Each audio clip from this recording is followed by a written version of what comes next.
I know you are. Today we are going to be going over out here and doing like a little throwback kind of painting in here. You got a couple people walking into to their house and stuff like here from their big estate of some sort. The guy who shot this, his name was Kip something. I could not find this photo anymore. You know, it was on that landscape artist, the landscapes for artists and stuff to paint from and stuff. Okay. And if you don't get those photos when they go up and stuff, they get archived and you can never find them again. Oh. So you got to grab them when you see them. Yeah. And stuff. And so I grabbed this one last year or something like that.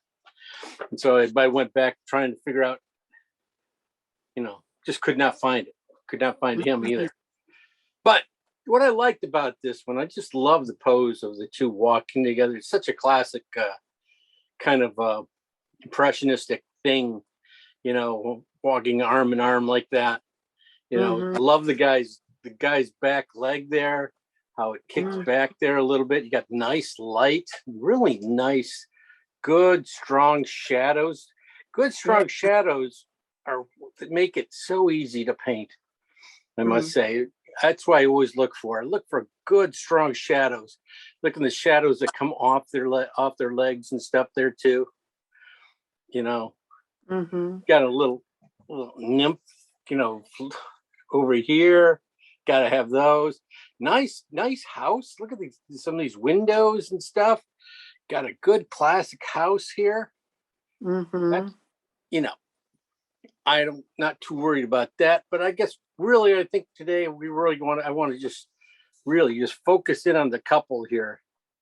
And if we can paint them, maybe get the grass or something around them, I think we will be good. That's really all we have to do. All I want to show you guys is really how to paint, you know, this guy's coat and legs and stuff, and go about it easily. This is where you look at, you know, let me see if I can pull it up. I'm kind of thinking I might not have put this one up here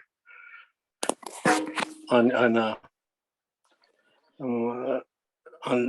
my drive. I'm kind of thinking, did I put that up there or not? No, I didn't. That's Jesus. Dumb. All right. Back we go. Sorry about that. I guess I did not put this up on my G drive. So we're going to look at it right like this, if that's okay. Okay. Things to know is it's just one of the things is really catching their posture and stuff. The weight, how this weight goes from here to his hip and then comes back down a little bit, that little angle and stuff. You know, you got a straight line, but you still got to get that angle there and that weight. That's what puts the weight on this foot here, and this one can come off. As you can see, this one almost goes parallel straight down and stuff. Not too much over here on his arm and stuff, just kind of comes out and stuff.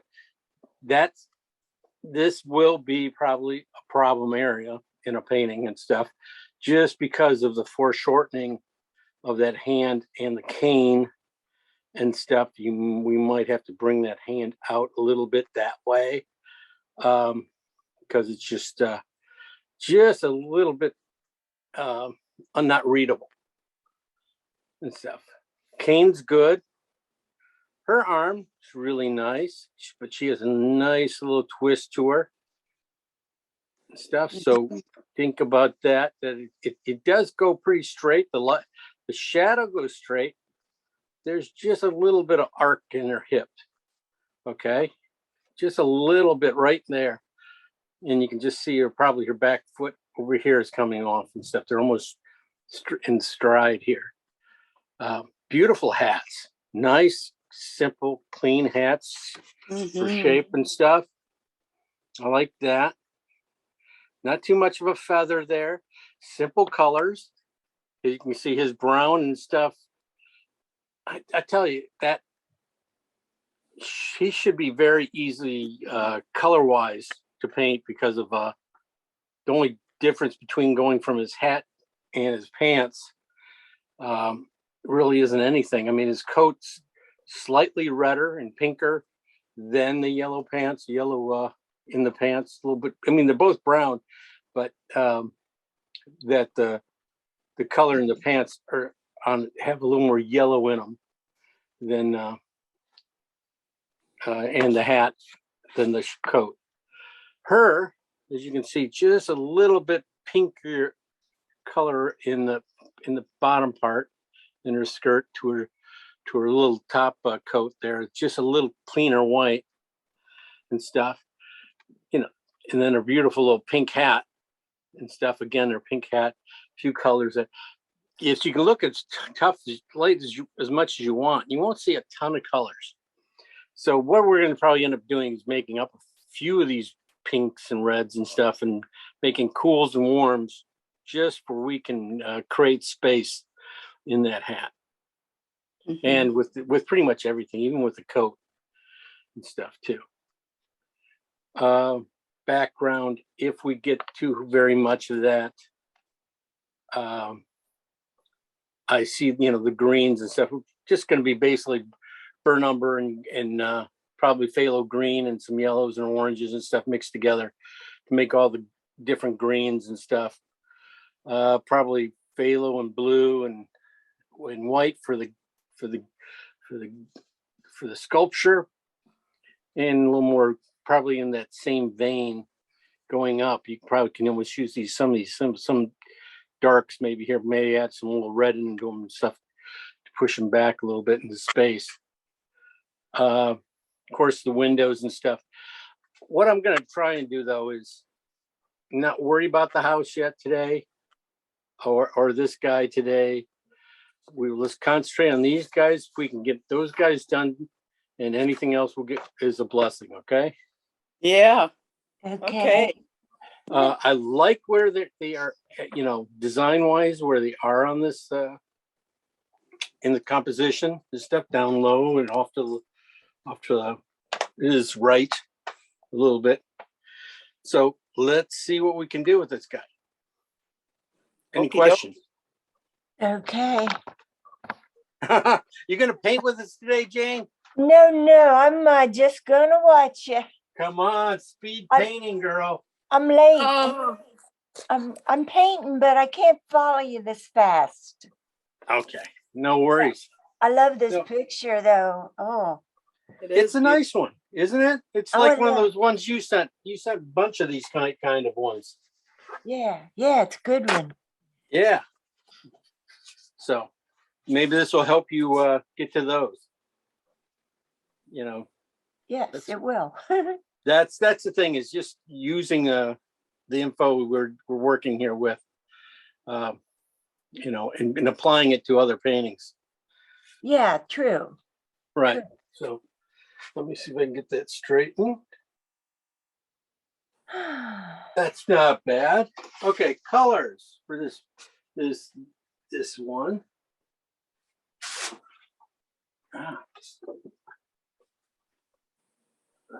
Here they are.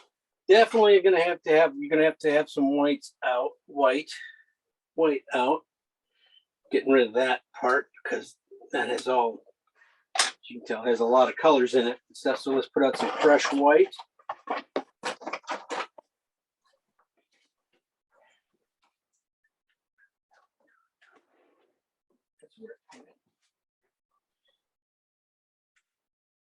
This from elbow white right here. And I'll put some titanium white right next to it.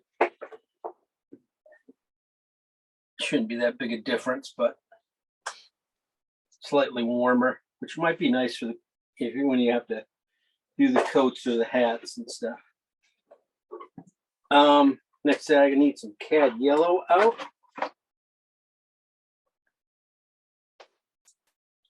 Probably gonna, not, if we're just gonna paint those guys today, really draw it in and paint those guys. Probably won't need quite a lot of paint today. But cad red, definitely. Cad orange would be good to have. Ochre is always a nice one. Got alizarin crimson here. I got some oxide red here, which I think that's enough. I think that'll be good. Of course, your blue. I have my cobalt blue hue again from Utrecht. I have my burnt sienna here. Burnt sienna. I think that's enough burnt sienna, though. I already have some down here too. And this is burnt umber. I think that one should be good too. These are just from Saturday. They just have a slight skin on them. Get rid of that. Should be enough paint there to do their clothes. Some phthalo green. You never know. You might see some reflective colors in that coat. Cool. And King's blue be great to have. And I also have just a little bit of unbleached white left over down over here in the corner here. So, that's the colors I think will do the job. It probably won't need half those colors. But like I said, they were from Saturday. So anyway, let's just concentrate on these two guys, color-wise. Simple, clean, easy. Thing up. All right. Oh, much brighter. This isn't too bad though. I'd say I'd look at the coat first. This guy's dark browns and stuff. A lot of this stuff here can be very just change subtly from the pants to the coat and stuff. Maybe just a little more red in the coat here, a little bit bluer in the pants. Just that little change in colors will give you enough push these pants, push the coat forward, and push his butt back, and just a touch of space. But first, we got to come up with like an overall color for him. This leg here really tells you the color we're going to go for. It's kind of like I would say I'm going to stay with the bottom. I'm going to stay with burnt umbers for here in the hat, and I'll go burnt siennas for his coat. Burnt umbers have just a little more yellow in them in the color, and burnt sienna has just a little more red in it. But they're both, in that brown family and stuff. So if we add blue to each one of these and stuff, you'll gray it out and stuff, but that's what we're going to be working with. I'm going to try to put a little bit of blue in this one. And I'm looking at it. Okay, first, yeah. Don't need that much yet. Just a little piece of that and some blue together. I'll go with, like I said, I was going to go with his pants and go with the shadow down in here. As you can see, I'm pretty dark here. And it's really not quite that dark. Let me try something else. Maybe if I can do King's blue with burnt umber. The King's blue I can get a little bit of blue in there and knock it down, knock it up here a little bit so it's not quite so dark and stuff. But sometimes it'll cool it off with all the white and stuff too, a little bit much. But So you're not going to add the regular blue. You're just going to put the King's blue in it. Right now, I'm going to keep this one just in case. This is Okay. burnt umber and blue. This one's King's blue, and just a little bit of King's blue into it.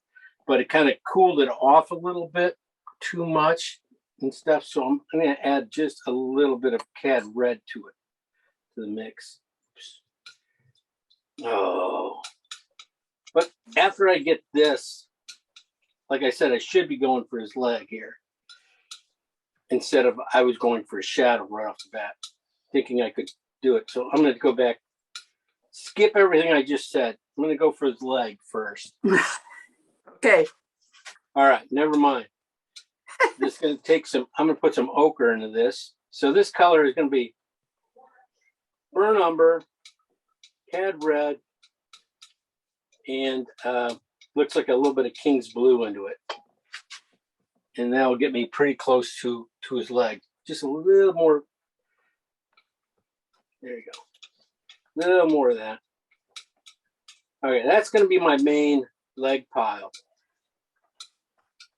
What I want to do is take a little bit of this and a little bit of that blue and burnt umber together and mix these two together a little bit. And this should hit this shadow pretty closely. So it does, these guys have a nice relationship. And I can also put this in first, then come to this, and then get to this at the end for the main leg and stuff. Also on this, I want to get a little more red to it too, for the side of his leg shadow and stuff. Just inside to make this leg turn a little bit, go around it. The pants go around his leg and stuff. Sometimes you need a color to come forward and stuff, like right in the middle of that section. I'll paint that whole leg, but right in the middle of it, of this, putting in this color, I'll put a little bit of red in the middle of it. And that will help that color come forward a little bit. And it won't be a flat, which happens so easily. And so can you tell me exactly what's in that pile, please? Okay, this pile came from this pile. This pile has burnt umber, cad red, a little bit of blue here, King's blue into it, and ochre too. I put ochre. Ochre, yeah. Okay. Yeah, ochre. So then I took it over here and I just put some cad red into it. Okay. That's all I did. I'm going to take a little piece of this and add white, and I'll probably have to add some cad yellow.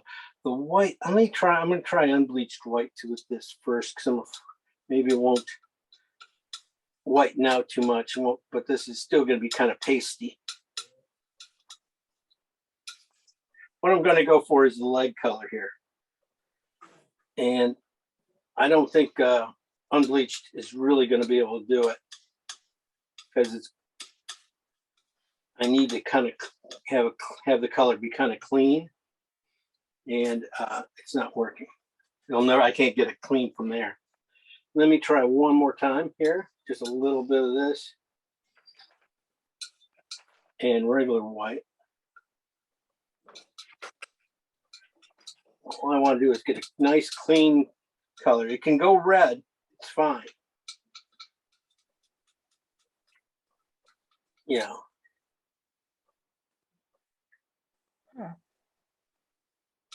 Can go a little red, and then I can always get the yellow back just by adding a little cad yellow to it. It'll bring it right back. Really, you want to get that, how high it is and stuff, right first, and you can see this is cool, but it's not too bad. Let's try a little cad yellow into it. And a lot of times, as long as you are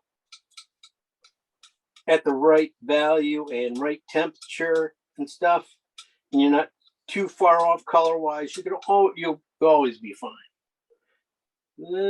Pretty close, really.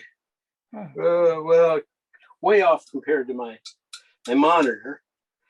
Pretty close compared to the photo, though. My monitor says this should be orange. Should have some more cad orange into it. So I'm going to add just a touch more cad orange to this color. Probably didn't have to add yellow. Probably could add just cad orange. Would have been worked out fine. This color is it. That's perfect. So these should work colors here. I should be able to get his hat out of. This color here, I definitely can get his hat out of. Basically, I just got to do the same thing with this burnt umber now and do his coat. I need to find, I think I'll just break it down into like, one one good solid dark, you know, well, too dark, probably a cool one here because this has a little green reflected into his thing. And in his arm in here and stuff, it's red. It has some warmth in his thing. It's there two are reflecting the coat. It's reflecting back and forth in these shadows. So it's catching some red from the coat. So you're going to find that in these creases. But this color here is kind of the shadow and stuff, probably caused, just caused by the, directness of the sun. It's picking up some of this green from down here. And so is she. She's going to be the same thing. So that's what you got to look for. You're really going to find those secondary colors, secondary light sources and things like that. What's causing this thing to change color? That always helps making these things work. What? Jim, I'm a little lost with the one with the yellow in it, kind of in the middle there. What was that, please? This one? Yeah. This came from this little pile here. I put white into it, a ton of white. This one I tried unbleached white, and it kind of didn't, just made it muddy. This would be perfect for the house though. Think about that. But I just added regular white. Then I added some yellow to warm it up. But then I look at my monitor. My monitor says this isn't really yellow. It's really more of an orange. It has more orange, and I mean, it could be almost a burnt sienna. So I just used a little cad orange, in the mix and brought it up. There you go. Okay. Yeah. This one, we're going to save it. I'm sure we're going to find some spots in the coat to use it and stuff. I mean, that's the thing, is how we build these things and stuff, that all these colors have such a good relationship that you're not going to really go wrong putting them in certain areas and stuff. They should play well together. Okay, his coat.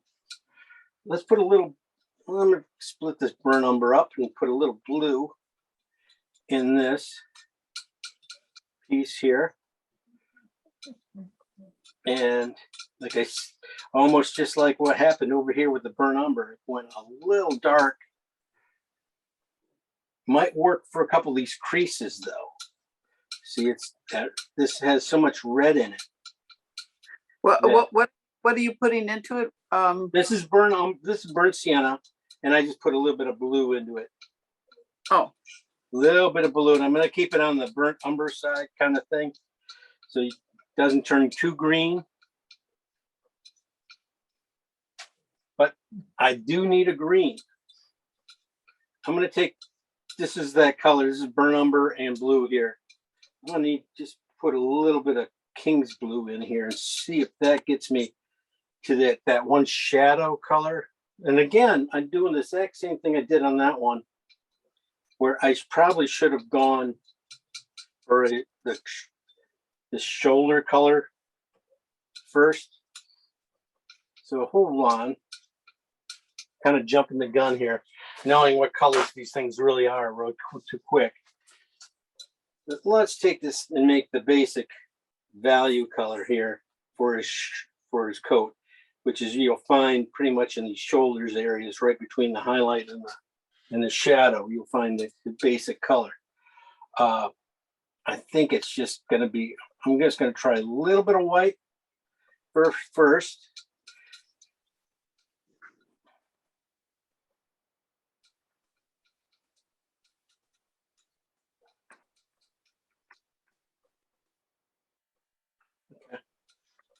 And then a little King's blue, looks like.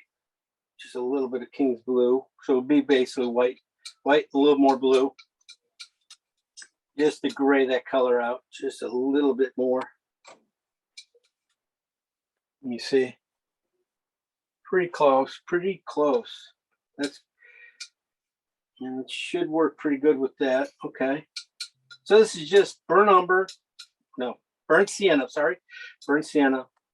A little bit of King's blue to it, a little bit of white to it, and get it right in here. And this is your basic color you're going to find before you put the highlights on. This is the basic color of the whole thing. And then you'll be taking a little bit of this color. I'm just going to rub it into this other burnt sienna and regular blue I made from here. And then it's the King's Blue part where I made it down here a little bit lighter. So these guys, just couple little movements of color.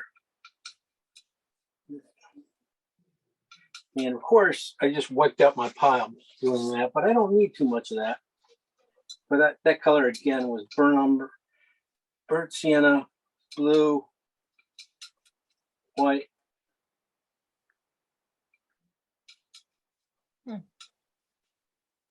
Yeah, it gets you close.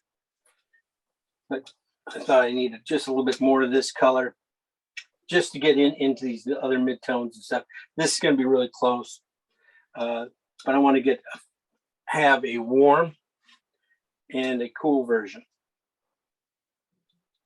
So I'm going to put just a scratch of Cad Red into this, because my Cad Red's really good and strong. So it just really take this pile and change it well. So I got a nice kind of warm red to put in there. For all I need is a couple strokes of it, I think. I can see it right here on a couple pieces in the shoulders, and I can see it on this pocket for its hip, where right here where the coat flings out stuff. And then also want to get a little bit of feel of green into it and stuff, a piece of this color. So I'm gonna put just a scraping of phthalo in here. I mean, I'm just talking, I got a dot, basically a color to bring in here. Now bring it in that little at a time, trying to keep the phthalo from taking over. I do want it, but I do need to see is a good change of color between this red and this green. And boy, you know, there you go. Well, I made it perfectly crappy. Yeah. I got it. And you wonder why we're confused. Oh, you know, your teacher sucks. I'm going, because I'm looking at this and I'm going, wait, that's not even a brush full. Here I'm going, you know, I tell you guys to make big piles of paint. And here I'm not doing it. Oh, jeez. Oh, jeez. Send them home. Okay, so I just want to make sure I can see a little bit of green in this color. That was going to be a fun little play thing to go playing around with these colors. It's just a hair light. Put a little red into it. Just a hair light compared to what I wanted. So you're adding a dab of red? Yeah, dab of red, and then back to a little bit dab of green again. That's all I need. Little dab will do you. Gee. There we go. That's perfect. This is exact great color right here. It just goes right in there. All right. So basically, these colors will be able to take care of this guy here pretty much. I mean, I don't have a highlight color. Right. Don't have a highlight color. Basically, it's just going to be titanium white added, kind of titanium white added to a piece of this home color here. Basically white, titanium, I mean, the home color added to a bunch of titanium white. And that will get me into the shoulders and other things. Mm-hmm. You know, you might even make one just a slightly warmer, just because of the sun hitting it on one side, and you know, maybe down here will be cooler. So just split the pile, just add a little bit of cad yellow to it so it warms it up a little bit. So it seems like a lot of colors, but you know, I know I can get his foot out of here, and I mean his back foot and stuff like that out of here. It's up to. I'm not going to worry about that. Let's say his skin and stuff like that, and her skin. There's not much to see, is there? It's all shadow and stuff. Right. Yeah. So we would probably be fine to go with something dark like this. Back here against the burnt sienna and blues mix here and stuff. Maybe just add a little bit of cad red to it. Try again. Little bit of cad red to it. Just enough to give you the idea of warmth in the skin.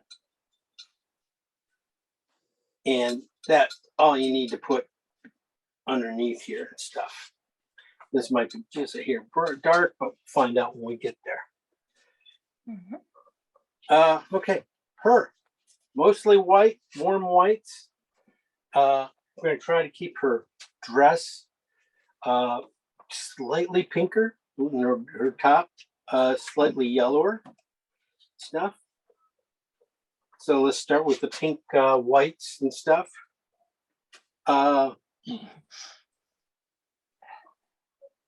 Let's start with alizarin, which is, of course, just a little bit of alizarin. You don't need much.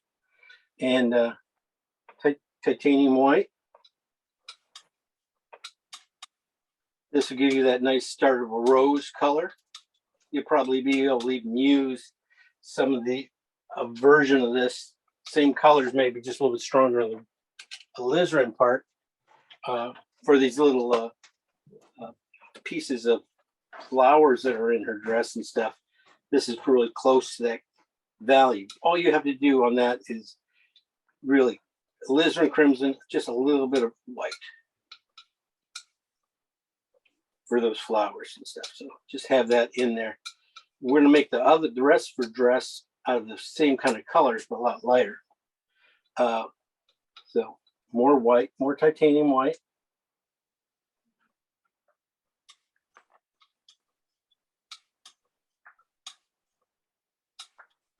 Okay. Now it needs to warm up a lot. So how are we going to warm this up? Yeah. Okay. Let's add a little ochre to it. Just a scraping of ochre.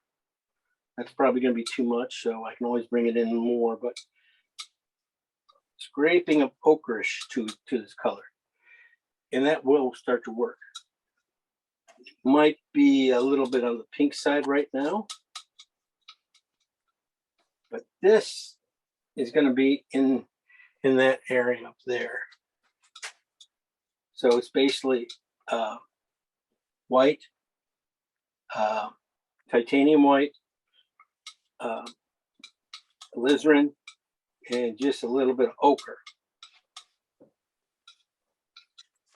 Okay, for this part, for the base part. Now we just need to get her bump, the shadow on going across her bottom and into the dress and into, which is also going to make the nice folds and stuff. Start the folds. They are a couple degrees darker, and they're grayer. So I need to gray out a red and stuff. And the only way I know how to gray out a red is use the opposite color across the color wheel, would be a green. So let's see if that works. Probably won't. This is going to be too sweet of green to get in there. You will find it, but you won't find it right there. You need to be a little more stronger too. So I'm going to put in some. What happens here is the alizarin and the phthalo kind of cancel each other out and make a gray, but they made a cool gray. I need a warm gray, so I'm going to go back and do that same thing, but instead of using alizarin, I'm going to use cad red. So dot of cad red, cut dot of phthalo green together. There we go. Start seeing this warmth here coming through here. Mm-hmm. This you can also use probably a skin tone, probably even for her arm and stuff. A little more cad red will work out fine. Let's save a little bit of that for that later on. So we just need a scraping of this and then a bunch of white yet. And again, I want to go with the titanium white and bring some of this stuff in and start thinking about this as her balm color. Okay, can you just repeat this color, please? Okay. This is phthalo green and cad red. Phthalo green and cad red. And be on the cad red side. And then I just added a little bit of white to it here.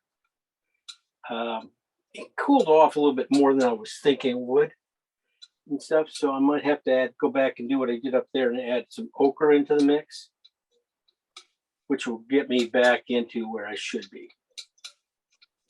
I'm gonna add a little ochre to that too. I'm gonna make it a little more green, split this thing too. Okay, so this color here, again, this is phthalo green, cad red, and ochre. And you can see it's a really rich, beautiful color. It's probably, it's going to have to be cut with some white. And that's what it comes up to here. But I think I'm going to try it one more time with just white. And try to get a little lighter too. Because I'm going to need some really high key colors for her dress and stuff. And it's always nice to have a nice warmth that comes from the same making of all these colors. So when you get it in here and stuff, it'll work.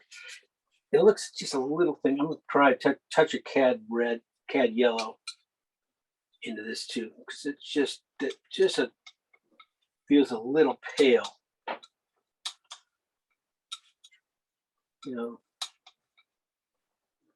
Sometimes you can't get that richness until you get done. I think I'll be able to get most for bottom of the dress now with this color, with just a little bit more. I'll give you that color again. I'm going to add a little bit more yellow to it because it needs to be a little creamier. So I started off with cad red and green, and then I added a little bit of ochre. Then I added white. Came to this color, and then I brought it over here and I added white to it, and I added a little bit of cad yellow. Now I'm just adding more white to it to get it up to the right degree where I can get some of these really bright colors. And yep, there you go, right there. This tells you, takes me all the way up there to that little cream. We'll do it. This tells me how high her shoulders are going to be too, the brightness of the shoulders too. So right here, pretty much all of her dress colors. Not too much of these. You're going to find these other ones and stuff, but you're going to find to be using these colors into the creases of her dress. These ochres and cad reds I'll be using in the creases with a little bit, probably a little, with some pinks in it.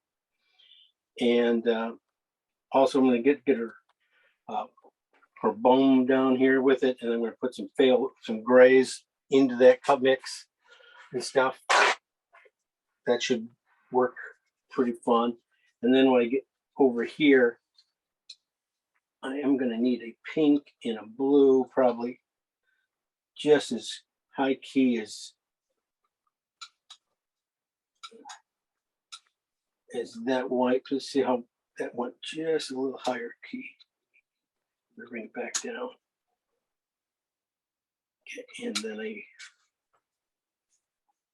light blue. I'm just going to use King's blue and white. like I got a little bit of gray in here.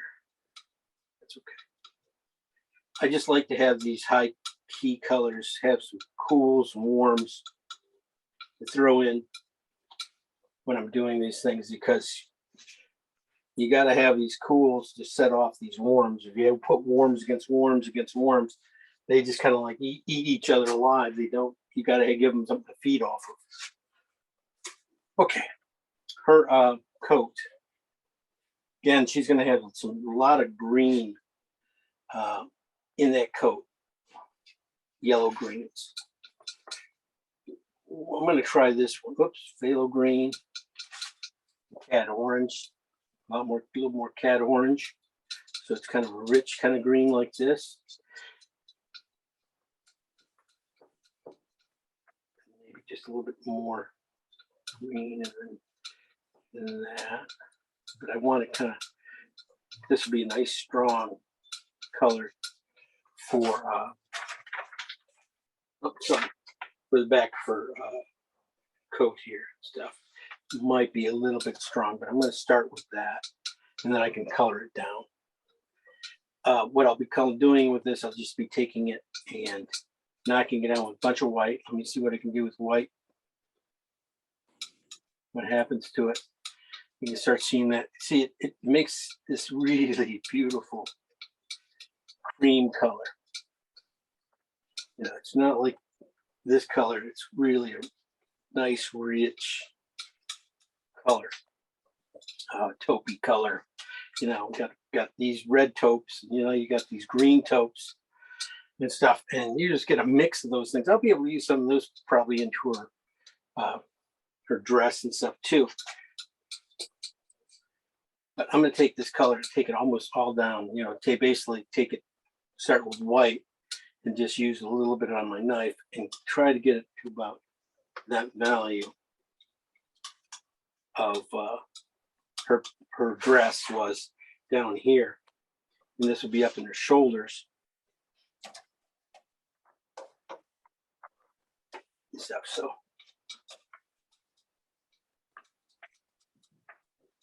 that works out pretty good. That's really pretty high key. Probably could do the same thing I did over here too. I probably can almost use these pinks and stuff from over here and use those guys in here too. And this last one was a mix of just white and whatever this taupe color here. Okay. Start off with phthalo and orange, a little bit more orange. Then I put white in. Yeah. And get this color, and then I just added a bunch more white. Basically, added it to white, a little piece of that to white, and got this like nice color here. And what I'm hoping to do is use this color and use these highlight colors here, and you know, these pinks and this blue here, also into her shoulders and stuff. That so you know, I'm not just using one color one place and stuff. I can move some colors around. Her hat, as we can see, it's going to be based off of this alizarin crimson in blue and white. This is also going to be some flowers and stuff, so I'll save a piece of it. But this can start to be the color for her hat. As you can see, it's cool. So I'm just going to add just a little touch of ochre to it.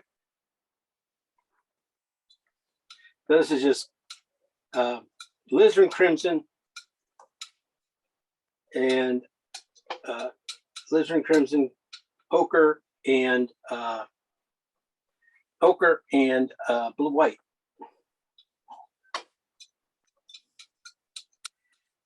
Biggest pile I'm going to be making today, and for the littlest hat today. If you want, throwing just a little bit of burnt umber into that too, maybe gray it out so it doesn't jump out at me too much.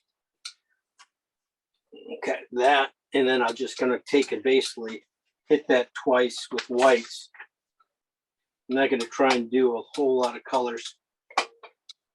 Try to keep it really pretty simple, maybe then just warm up these alizarin crimsons and whites.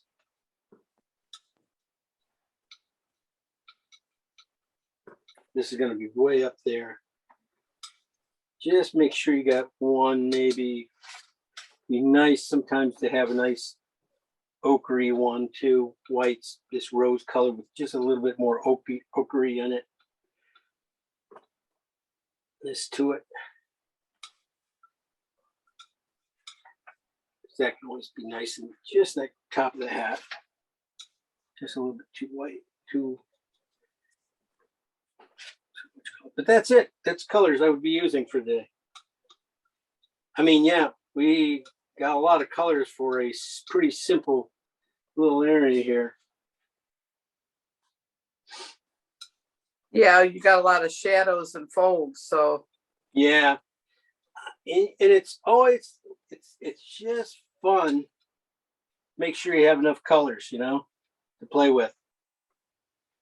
This one here, I'm just making up a nice cleaner blue and white here. Then this one grabbed a little ochre when I was mixing it up, and like this one is not quite as bad. And I just want to have a nice white, clean white blue to put in here to match up with this thing a little bit better. And this is still just a couple 1 degree too not light enough. There we go. Now it works.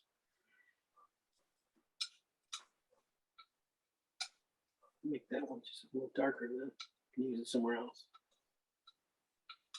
Okay. That is it. That's the colors we're going to go with today. We got basically your burnt umbers mixing in with what did I use? I use blue, King's blue, King's blue. Here I use burnt umber and cad red together. And then yellow, added white, yellow, then added yellow, then more white. Something like that. You guys have to play back the tape. This is burnt sienna doing the same thing.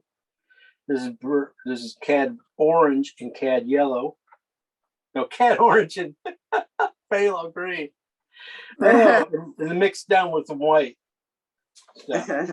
You get a lot of nice value changes from there to there to there. And over here, alizarin crimson mixed with ochres, mixed with a little green here. Made it kind of a blue-gray here. And then taking these colors down and adding yellows and this phthalo green and cad red together, and then mixing it down to get whites, more whites and yellows and mixed in with it.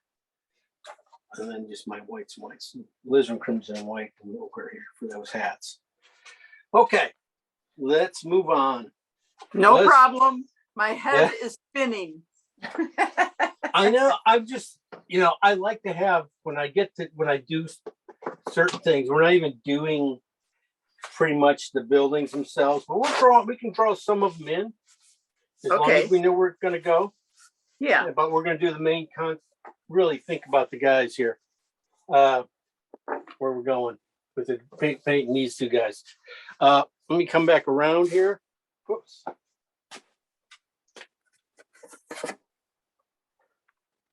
Let me get my camera rolling.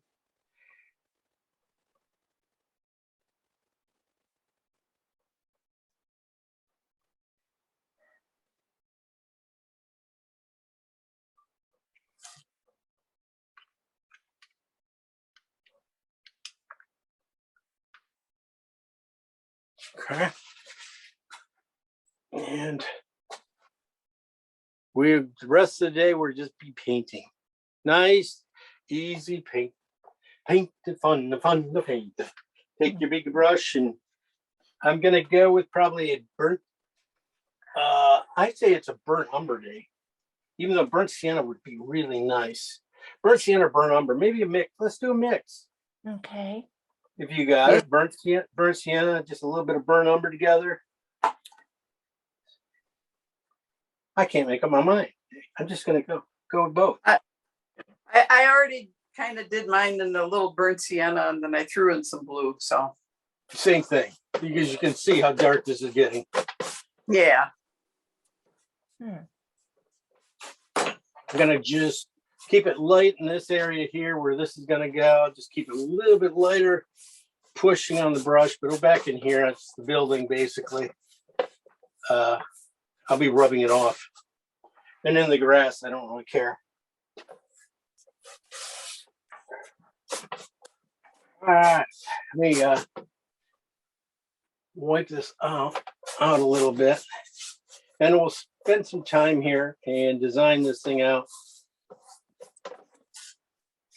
Sort of get the feel for where we want everything, where we want the people to be, and how we want them to fit with the building.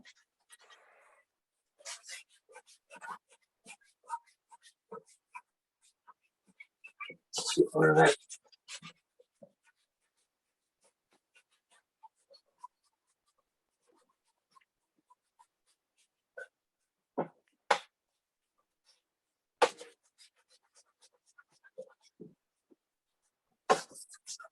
I know you guys like looking at my back there, huh? Yeah, that's nice. Thank you. You Thank you. That's nice. That way you can't make faces at us. Oh, you should see the ones I make. Oh my God. All right. Sort of get it. Yeah, rule of thirds type thing. This is perfect for the rule of thirds where you got these guys are going to fall in that third area on your painting and stuff. So if you got that third, you can kind of tell where everybody's going to be. Okay. That kind of tells you where you want to put that first lady and stuff. If she's on that thing, on that line, thirds would cut down her, be almost down this one side here. So thickness wise, not too bad. I think I got a good sized brush for bait. I can use judge pretty much everything off of her with the width of my brush stuff. That's like a 2-inch brush. So pretty much straight down. I'm going to make sure I just give it a little bit of room at the bottom. And then figure out the length and stuff first. You know, I'm not going to worry about the tilt too much. So she's going to be about here.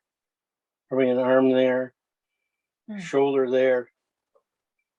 Coming off the shoulder would be your other arm going into his, right? And that kind of tells you about, okay, he's going to be about the same height. So we can start him right here. And if you look in between these guys, it's almost like a line right between them. And it's pretty easily straight up and down. It's not, if you just, you know, so it's, if you can get that width, you know, proportional with these two guys, stuff, you start there and you can start getting the width, using that for the width. You got 1, 2, 3. She's about 4 of these almost 4 of these guys, maybe 3.5.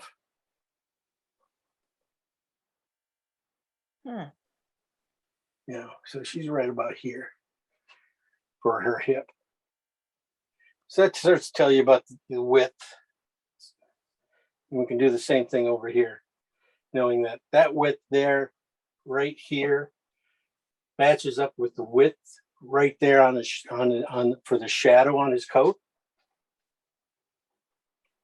So that does that, and then we know there's about 2 more of those for that, and then the coat comes off at an angle, slightly angle. Okay, basic. Now we can start getting a little bit more in depth with the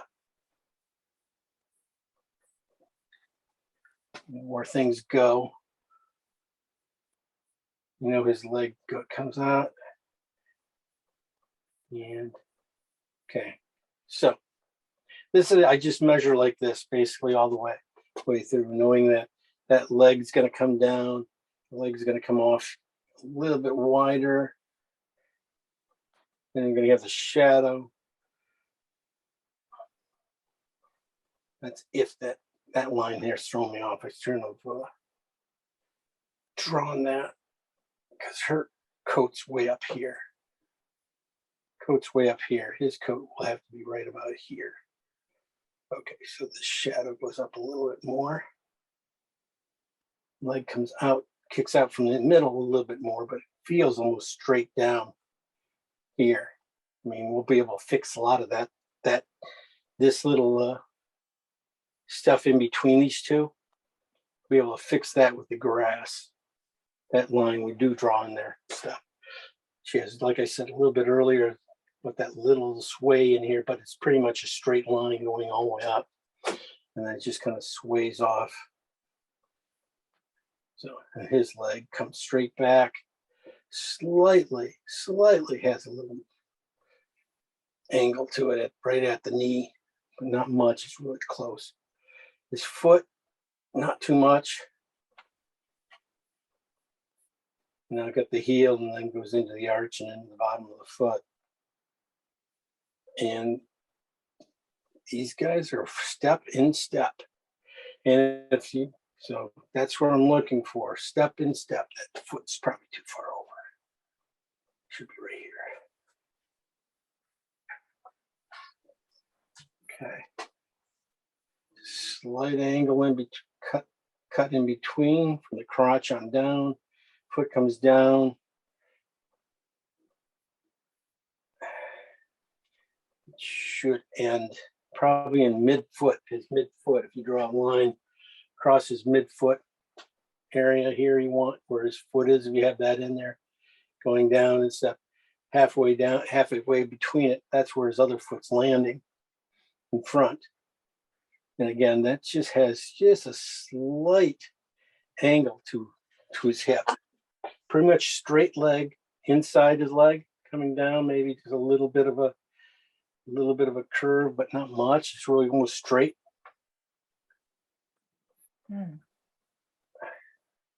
So right in here is green. Okay. And his pants, his coat, pretty much straight across the back, just tips up at the ends and stuff. You can get away with that. Just keep it really kind of simple because and then we'll bring it on up to his shoulders. His shoulders should be equal with the coat, pretty much.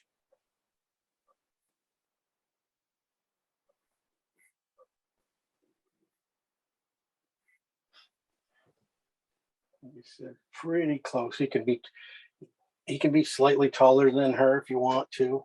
Want taller. Okay, arms in here. There we go. Right at his waist is where his elbow's hitting. Coming back down from his shoulder here. Kicks in and then kicks out.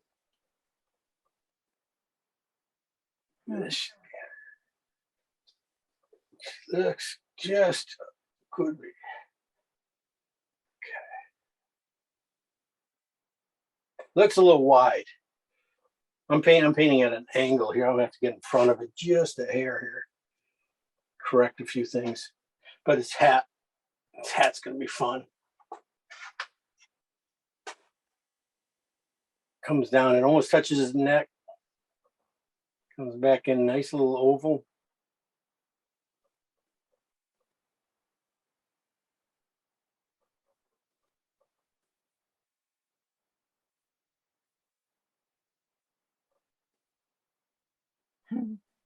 Just a little bit too wide on this. I think I'm missing his neck here.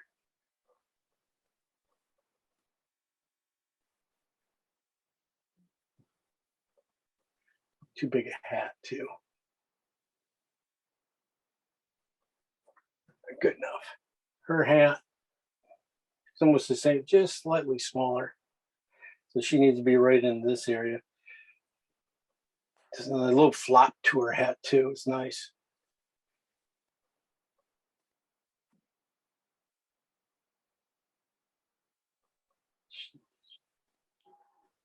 Nice little shadow there.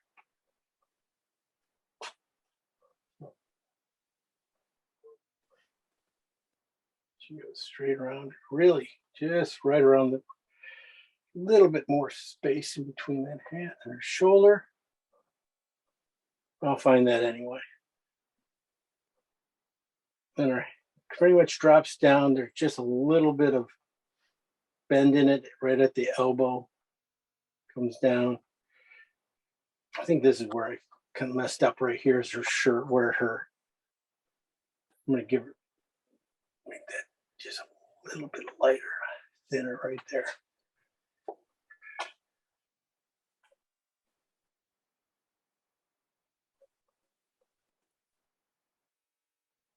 Okay, her hand there.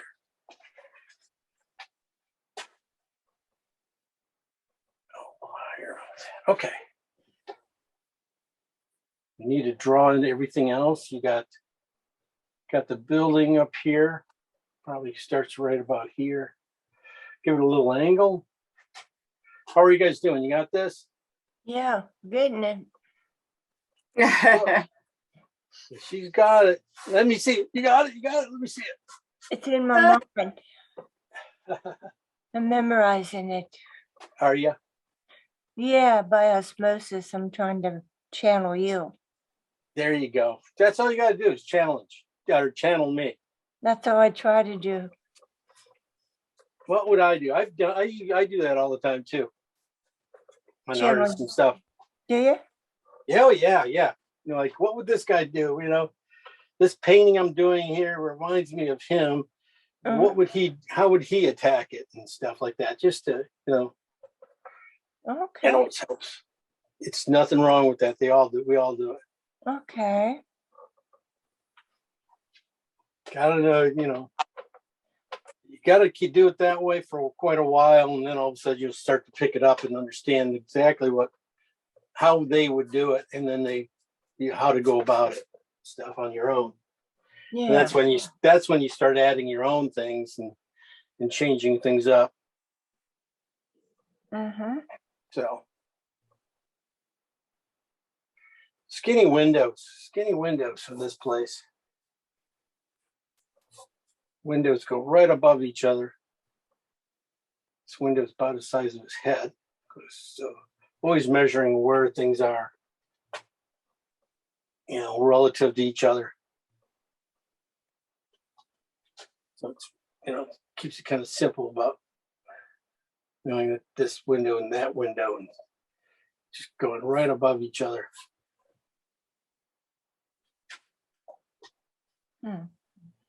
And how much space is in between.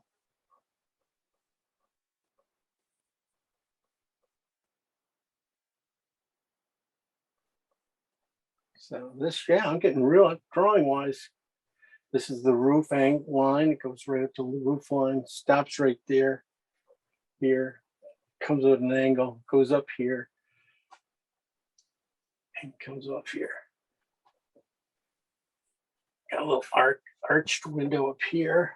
See about probably a little bit smaller.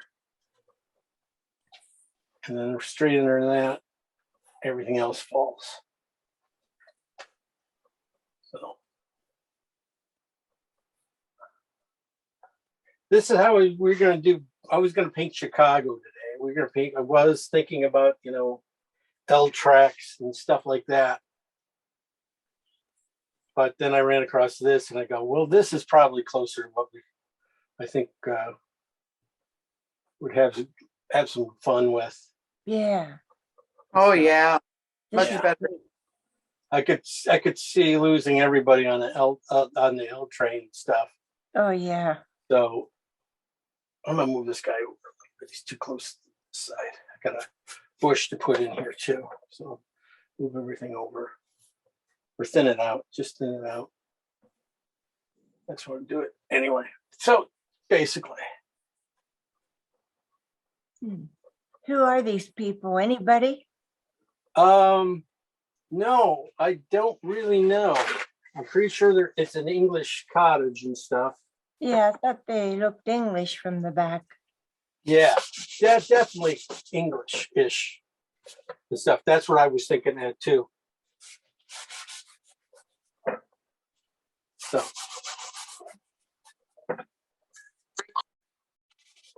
I'm just going to pull out a little bit of color here. Put in just a shadow for myself for later on to make for I can know where I'm going, what I'm doing. And then we'll start with the people. Mhm. You know, it's easier to paint white over dark and stuff. So even putting in the windows halfway dark like this, and painting in the sashes and everything else and stuff, as long as you have the spot for it, it shouldn't be. It is not too proud. You can draw a straight line somehow. Figure it out how to do that. I've seen people hold rulers and stuff and do their straight lines and stuff. So you can do it. There's a lot of different little ways, techniques and stuff you can do that. I'm going to leave it right there. Windows up there. And it just goes up there.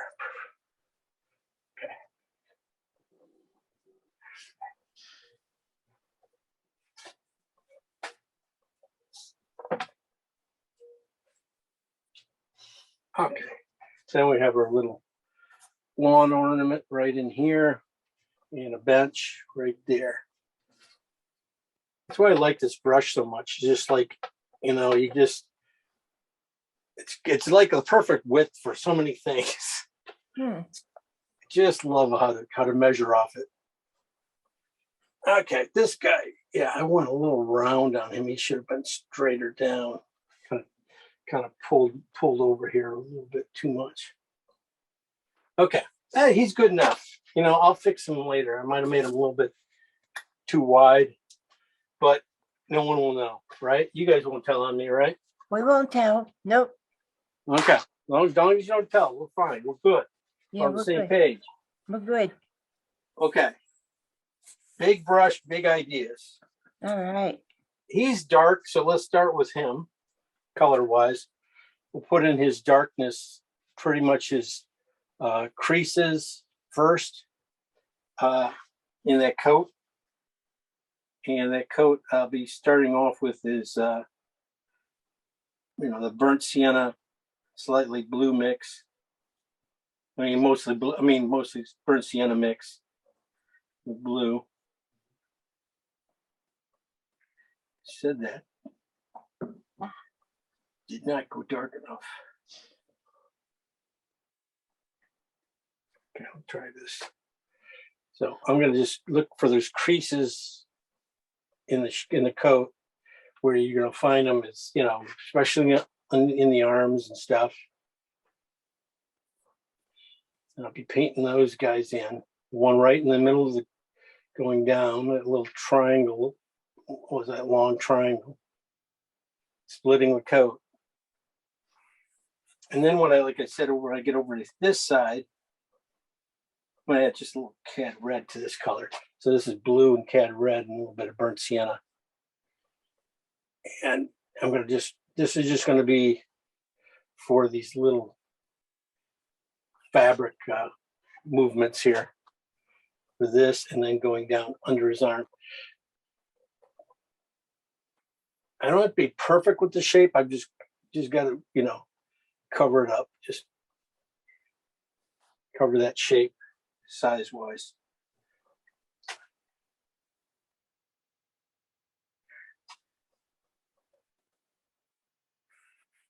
It comes down right to there. So all of a sudden I took some weight off him, which is already better.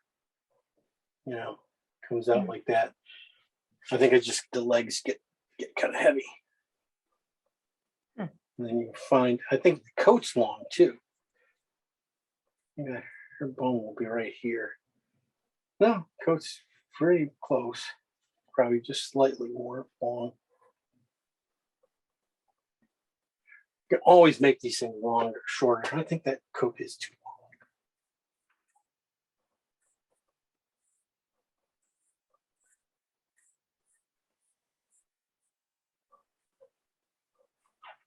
Okay. So I'll be doing that. I'm going to do that, and then I'll go back into this is the burnt umber or burnt sienna. Sorry, burnt sienna and King's Blue mix. And I was going to put that in this one. Like I said, run it down the side of his coat here. Probably almost from his shoulder blade all the way down.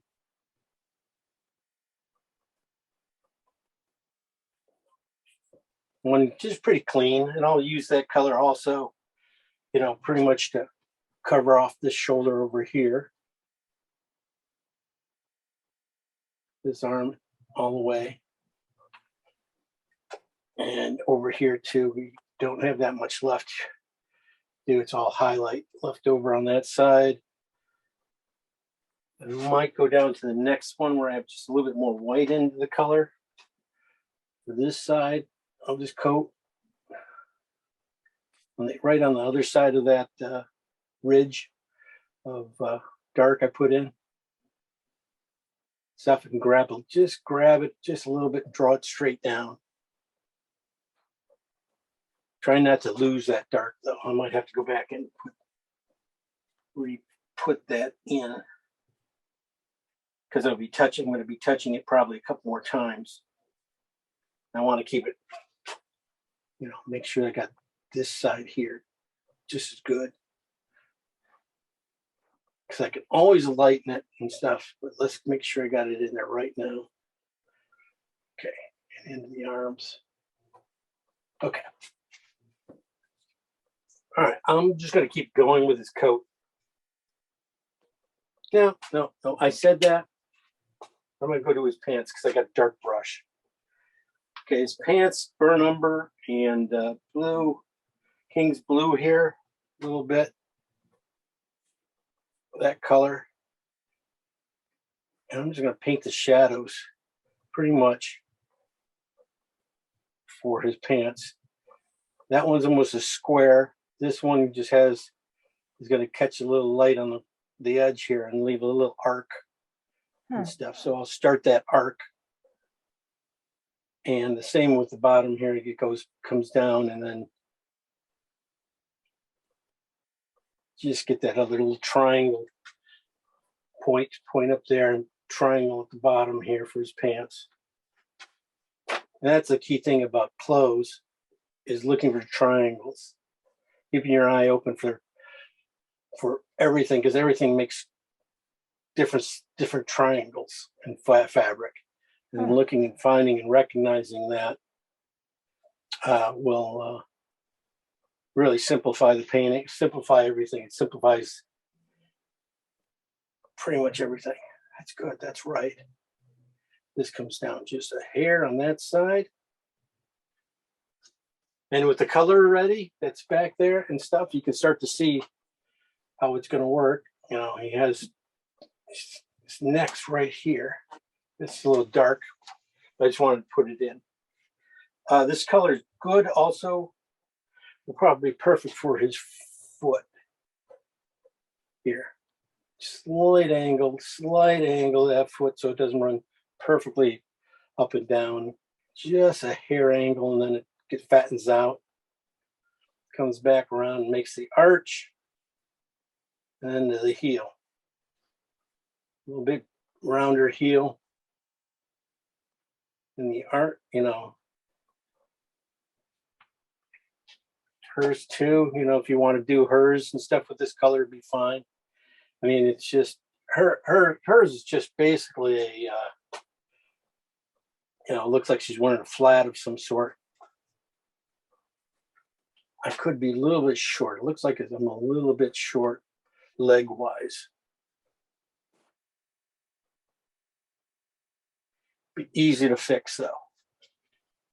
So I got the pants in. Let's get his, or start with his pants. Here's the basic color. I was thinking we've made up of burnt umber and a little bit of blue and a little bit of,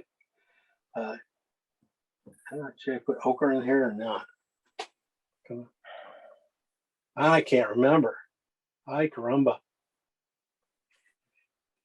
But it's a little dark.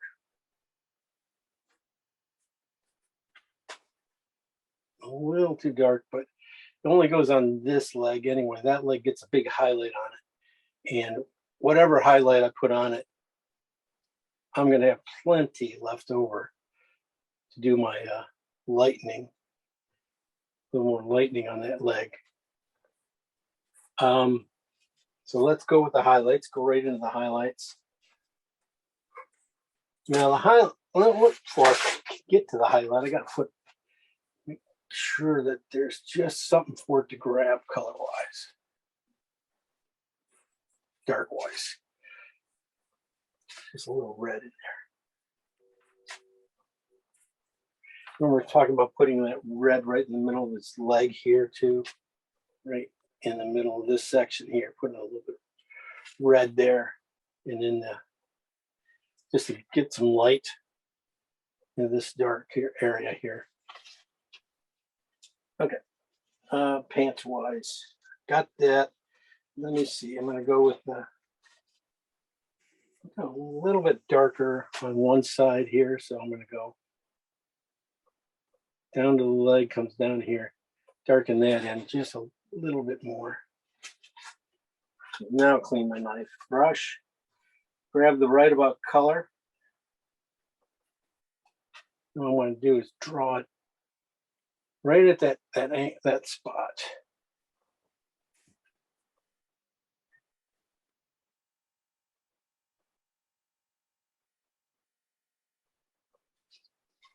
Put it in. What color is that, Jim? I have no idea. That was supposed to be burnt umber, burnt sienna. No, it is burnt umber. It's burnt umber and yellow, cad red, and a lot of white.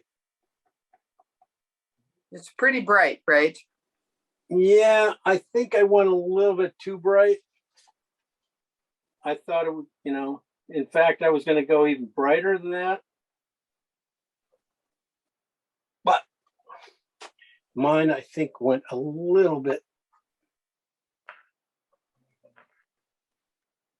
Trying to get it in one stroke, nice one stroke thing, and then come back in with a couple, pulling the dark like this just into a little bit of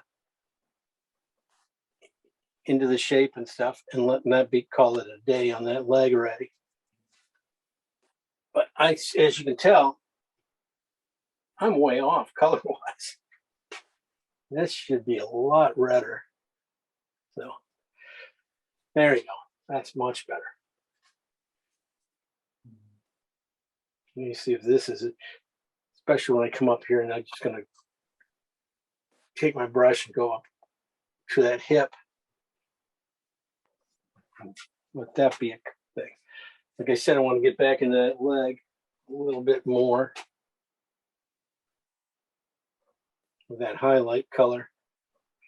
That highlight color, or this color here, that I just made up really quickly to fix up, is basically is phthalo green and that orange. That's what I'm using right here now. Phthalo green, basically orange and a little bit of phthalo green to do the side of his pants. Warm them up. There we go. Good stroke. And then his shoe. But I can go back here to his pants. I think I do have right colors for his coat.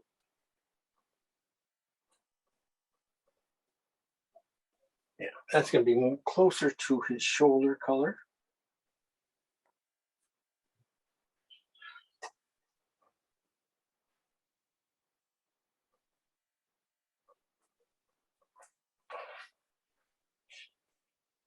And what color are we using there? I am using burnt sienna and white and burnt sienna and blue and just a little bit of cad yellow in it mix. It's that one. It's one of the last highlight colors we made. I'm gonna hit this one more time. Here in the shoulder. Might be just a little bright. Yeah. It looks bright. Maybe it's just too yellow. Hmm. I'm seeing it up close.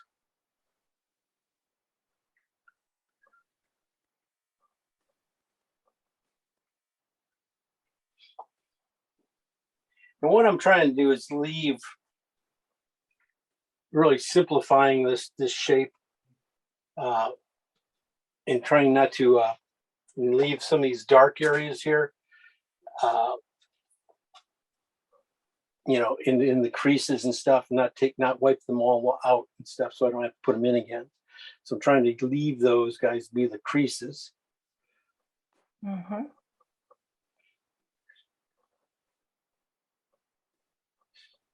And I'm going to hit that other side a little more red and white. Right here, a little bit more. Do his shoulder. You got this, Mike? I'm sure he does. He's working. He was here. He's really works. Okay. Now, I'm going to go back and do his highlights later in that. Let's go on. I got browns. Let's do his hat, I guess.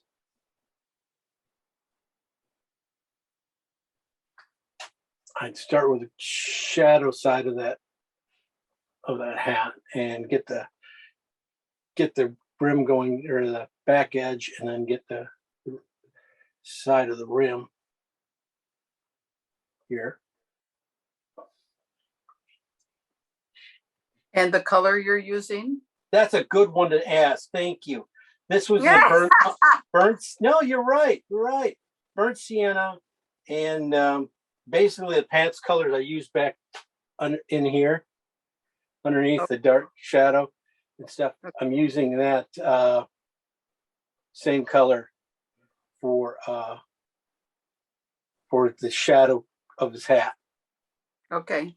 They should be about really close, same color. And I'm just trying to get her going around and catch that back rim of the hat back in here and stuff where it goes around, makes the edge. And hopefully I'll be able to fix the rest with background to pull it in the drawing and stuff, fix that stuff up. Basic hat color. Is that this? Looks too dark. Gotta go lighter. I mixed my lights tonight a little too light. Now you tell us. No, I noticed that. I just going, those ones were off. And then this one was off. So I had to adjust it. So I'm just saying you probably have to adjust these a little bit. A lot of these colors probably won't even show up until we put some background in. Like I said, we'll do that. We can do that next week, or we missed a lot of people today. We did. Were they afraid? I don't know. So if they can't, we could always just keep going, go to something else too. Not crazy in love with this. And after painting these guys, the house and stuff, I think everybody off of what we painted before so far should be able to paint that a little bit. Mm-hmm. Right, Jane? Right, yeah. It's the figures that are important. Right, and trying to get the highlights in right, and why I'm doing certain things. Yeah, I'm learning stuff. There we go. Oh boy, you know how tough that is, Jane? Yeah, very hard for me.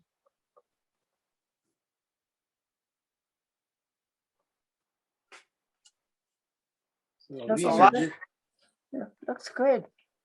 yeah, sometimes you just getting them in, sometimes clean is almost better than getting them in, perfect. Right. Yeah. Painterly. Yeah, you can get that painterly effect, and it'll work. I have to work on getting this his shoulders and stuff here at the right angle. Right now I'm off angle wise, and I'll get those together, and then we'll work on the lady. Move it to Okay. the lady. A little more color there. I mean, color wise, I can just see there's just a little more red, pinkish red in that shoulder here. Be nice. And it was a good color to work with on the back end here too, for the house and stuff, because that just putting that color in kind of mimics it, so we kind of know where color wise, judging wise, when we get these things, where we're going to be, Yeah. where we need to be and stuff. So I'll probably kick down the shoulder a little bit here when I get this green behind here, get that edge back, push that back. I'm not going to put in his cane or anything yet, because that has to go on last, kind of go in the, you never know when you put those kind of things in, canes and things in. You want to save that kind of stuff for the end, because you don't know where your painting is going to go, exactly where something's going to line up with it too much and stuff. So you might need to change an angle and stuff, or you might be able to use that as a better pointer than where it is and stuff. So you can use it, make it. Put those guys in last. This guy came over just too far. Okay, but that's him a little bit. It's nice. Nice. Thanks. Thank you, Jane. Yeah, I'm your fan. There we go. Big fan. I need all the fans I can get. Well, you got a lot of them. All right. I am gonna lighten up her shoulder here. Get a little light off it. Oh. And see about drawing wise where that arm has to cut in here a little bit. So I could get. I feel so much better. But I know the highlight here, big highlight coming down and over. See how that.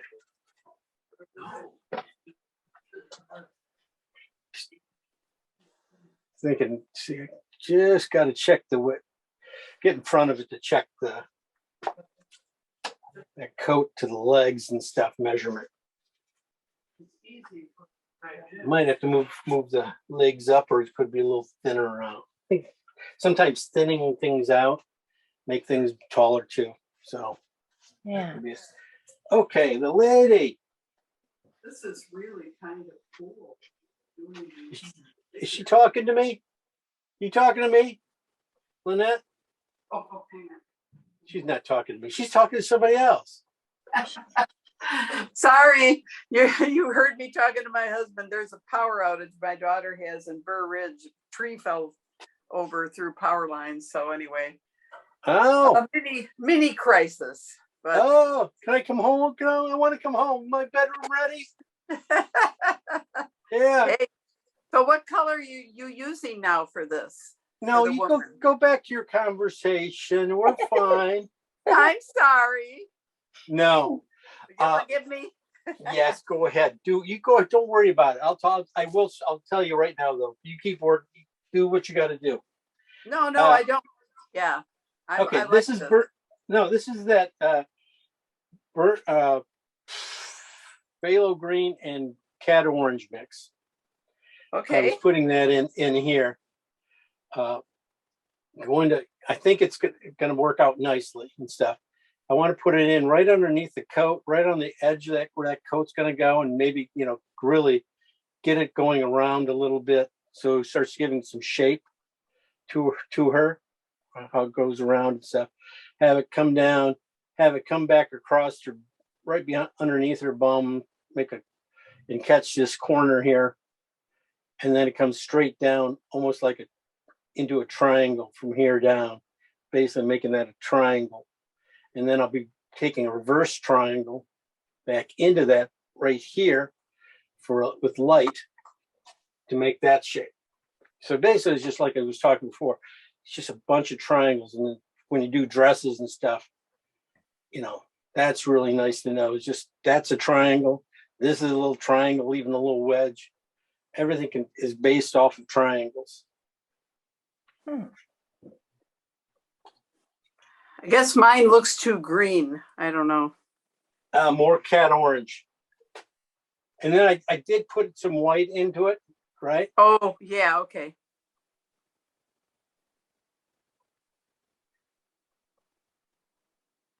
I think I might have made her probably too big too.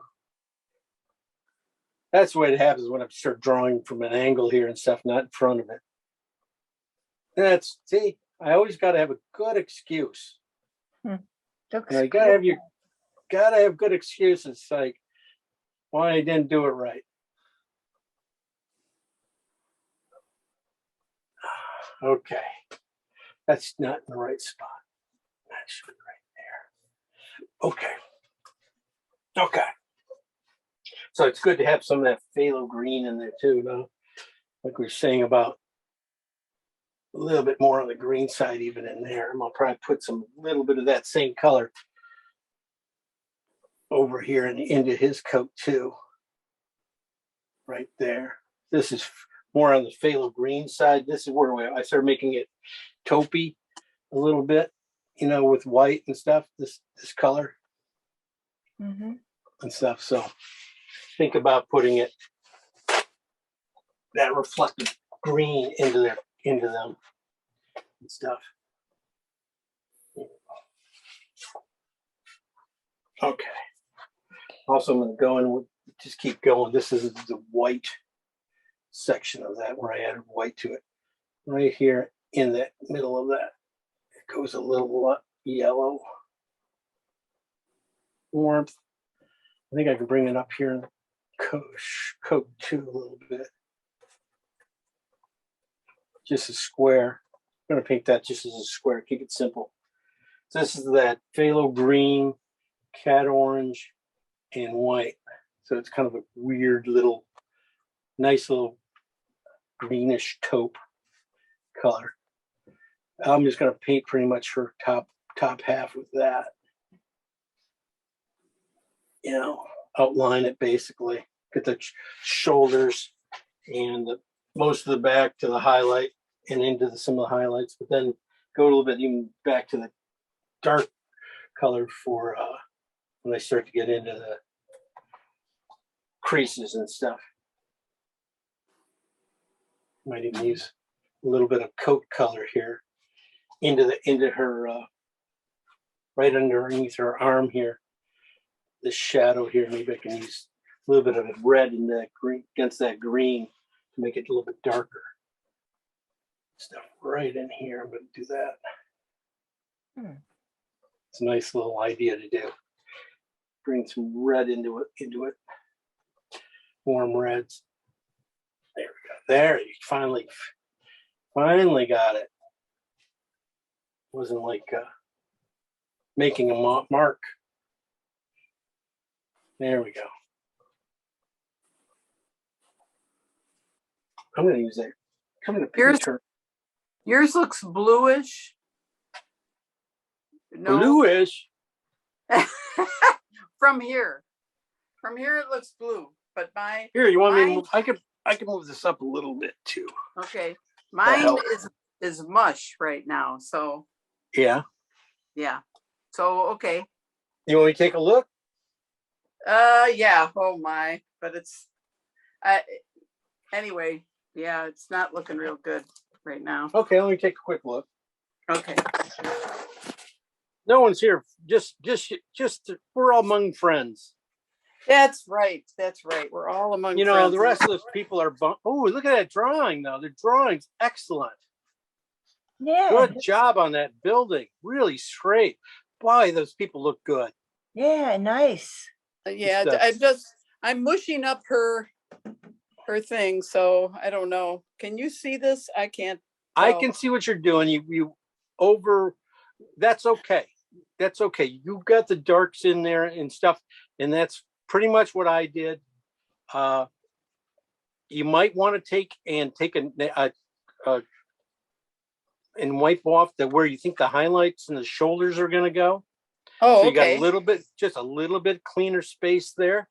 Yeah. That's really good. Drawing wise, man, that's really right on. I think the drawing's really good. Well, yeah, I'm kind of excited about it because I don't usually do people. So Yeah. I think okay, the guy, he's looking really good. I think just his left arm probably just needs a slight angle a little bit more at the bottom towards her. Keep the point, okay. keep his shoulder point just straight, take that line and just take it a little bit, curve it a little bit more towards her. Okay. And then she comes over that arm and grabs it from underneath. So Yeah. that's gonna be nice. That's gonna work. Okay. I think everything else, I just pull out the highlights. Pull out where you think those highlights are. I see where you want a little blue green at the bottom of her dress and stuff. You might want to wipe off a little bit of that. Yeah. That was Just a in the little main, bit of underpainting that I did. yeah, So. just to slightly warm that up and stuff. Okay. Because we're gonna be putting paint over that, and it's gonna be a warmer color than that. Okay. It's okay to have some of that there to mix in, but that might be just a hair much. Might because you're gonna have to use a lot of paint to catch that. Yeah. Yeah. Otherwise, it's looking really nice. I don't know. Nice drawing, really. Well, thank you. I'm kind Really of excited about it because, like I said, I don't do people.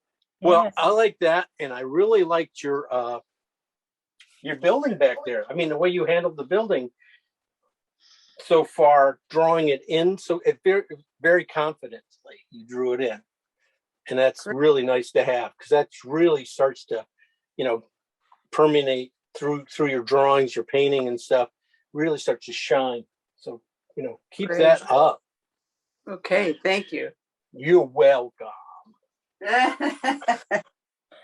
Okay, this is where I'm going back. I'm going to put in a little bit more shadows in here. I'll let you catch up in a sec too, a little bit. Wipe your stuff off before I go into.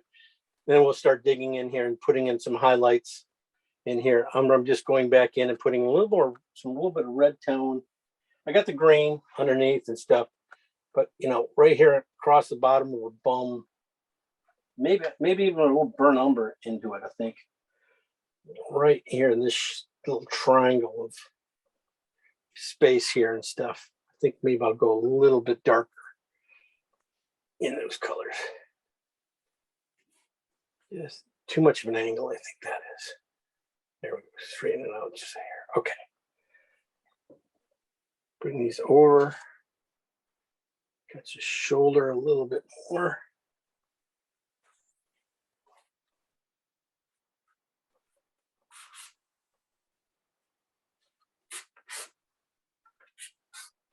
Okay.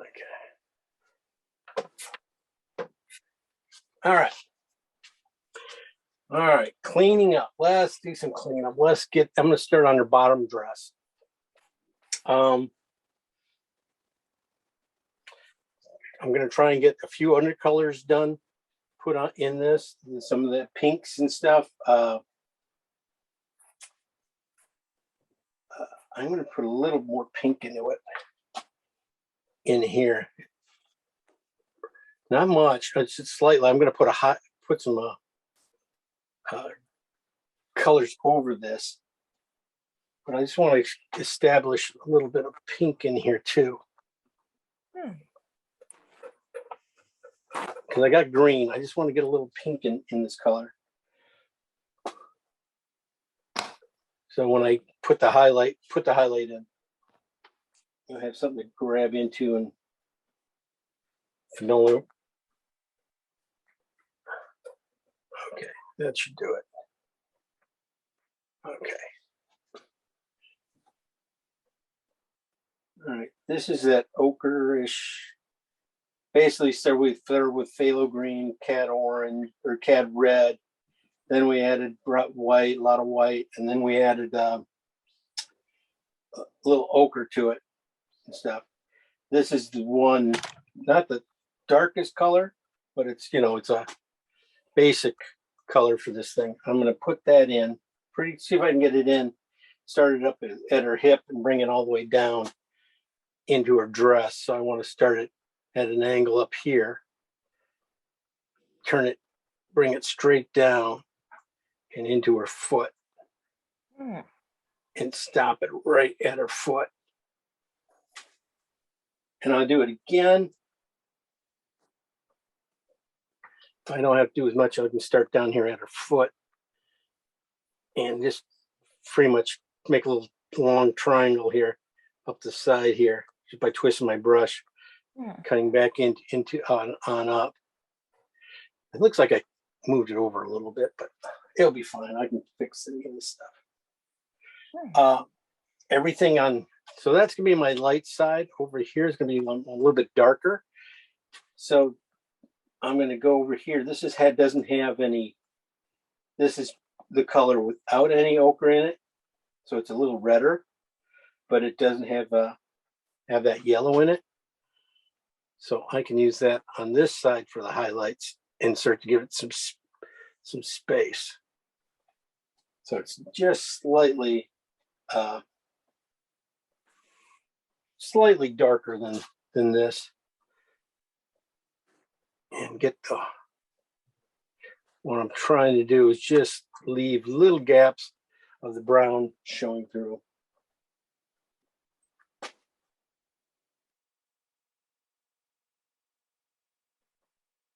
Okay.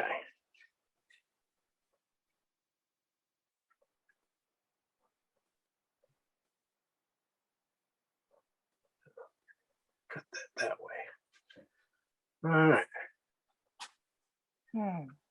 Now we got that. Remember that color we made, alizarin crimson and phthalo green, and then we added white to it. Kind of made this gray and stuff. I found that right here, a little triangle right there on her back of her, right here. Kind of just not putting it in very confidently. I think it's a little dark, a little light, I mean.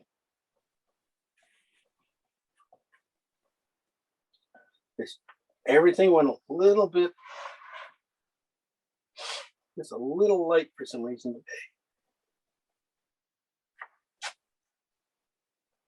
today. There we go. Catch the edge of her dress over here in the coolness. Bring it down into that. Okay.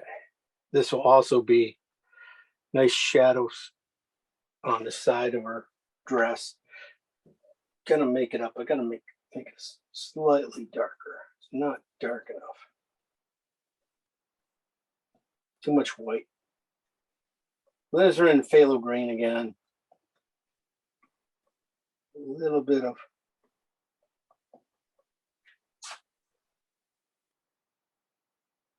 into that. And using that for my shadows, is I'm probably going to go with a little more red in that too. Have it come on down, and then we can also start to get into some of the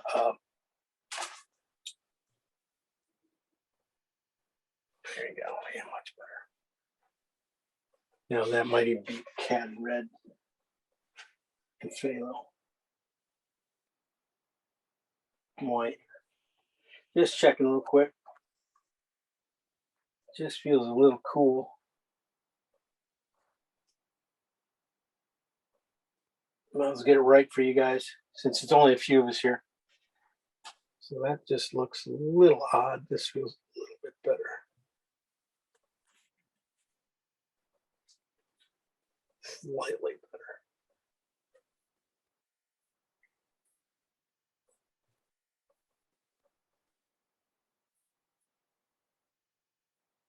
Like, yeah. Missing her waist up here a little bit. It comes up to right here. So yeah, this is her waist up here where it should be. That seems about right. It tells me, yeah, his coat's too long, line wise and stuff. Okay. Overdoing this little bit of green I can get in there right now. Okay.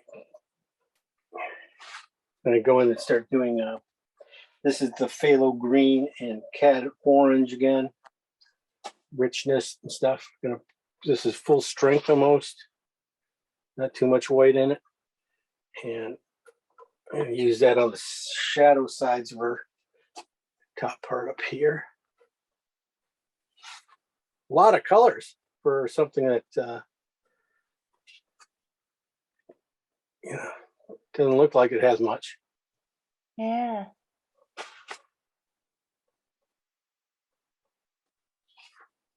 But that's the cool thing, is look for those colors. I want to get this. I want to definitely put this in her arm. This one where it cuts down in here. Make sure it's in her underneath here. Maybe just a little red in that. Cool too.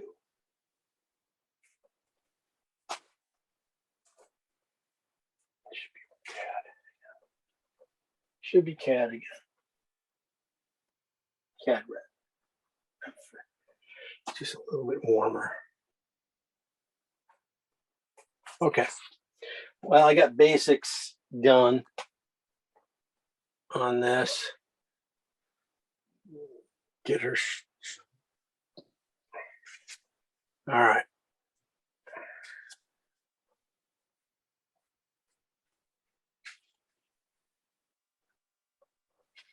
Okay.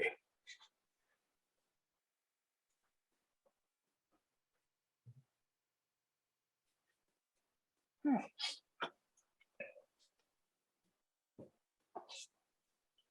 right, now I'm going to go with this is my lightest white, yellow, kind of a ochre color. This is the last one. This one has mostly white in it. And I'm just going to catch it from the knee down here and bring it back down to this edge, bring it down to her foot, the dress, that highlight there.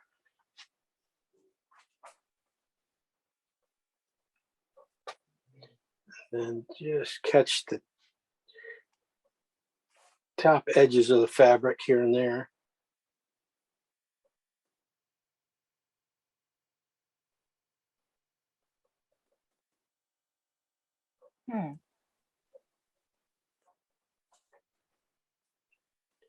Just catch that very top one. That's all you got to hit. And it starts to come to life.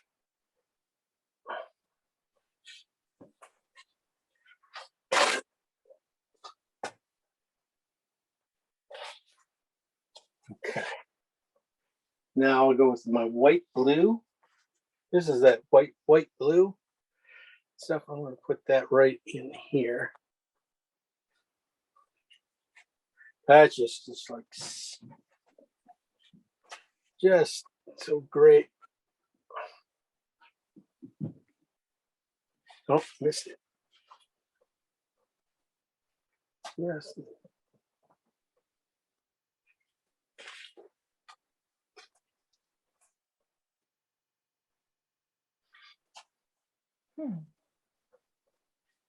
I just starts bringing these creases out one more spot, and looks nice. Looks great. That looks good. Now I just got to, do her shoulders.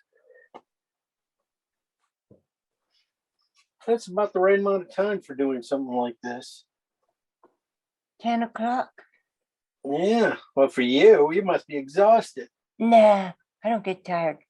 No? This is fascinating. Your people are better looking than the real people. There we go.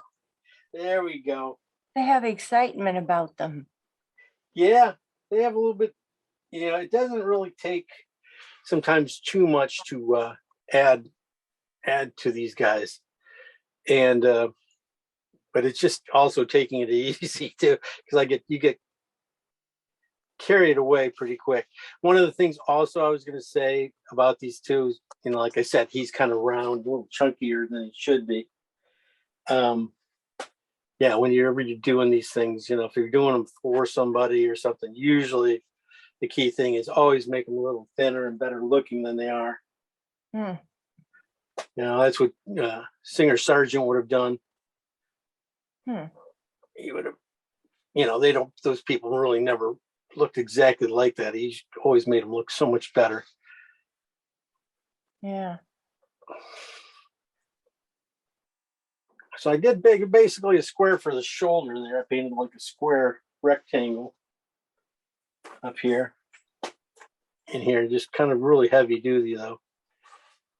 And then basically I'm pulling little triangles out of it to make those little creases.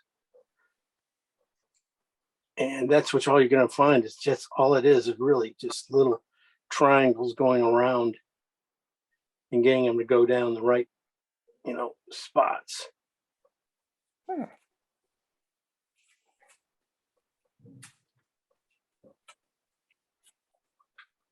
That's not quite as.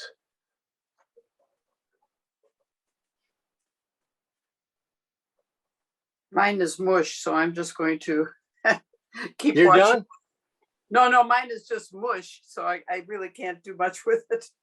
So I'm going to wait till it dries a little. And okay, I understand. Well, I'm just going to try and finish up here on these, get her hat in and his hat in. He just needs some highlights, basically.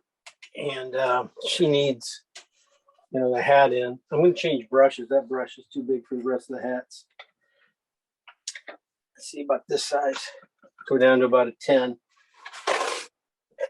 Still grabbing a big brush. Okay, so you can see this yellow here and stuff like that, but there's a white, like I keep saying it like I did down below. Right here on the very top edge, right in here, there's a blue white that really takes things up, lifts that arm up. I'm going to find it right here in this crease. Right there too. But these things have to be so close in value when they're up here, where you're up, to make them look really nice. That's what Sargent did all the time. Just playing your purples and your blues and against your yellows and stuff and your pinks and playing those two together. that's beautiful. I mean, it really pops, Yeah, it does. It looks alive. Well, thank you. When you step back from it a little bit too, it just is really beautiful. Thank you, girls. Yeah, I have my face pressed right up against it, but when I back up, it's really beautiful. Well, I appreciate that. That's the truth. Well, right. Just get this color in here. And I just love the flowing skirt. I mean, you could just. Yeah.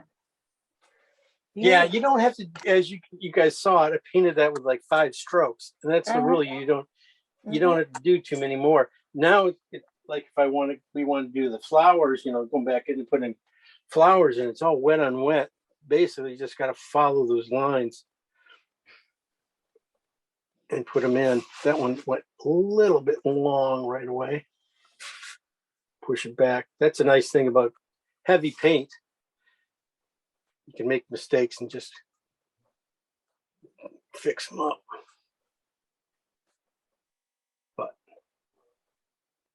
Anyway.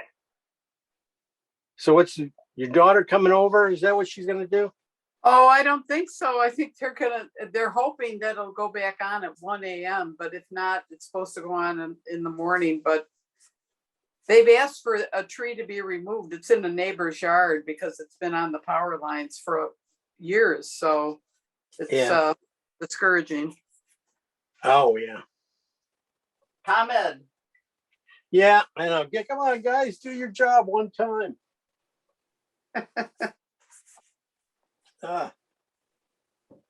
So, all right, onto the hat. Let's get that hat.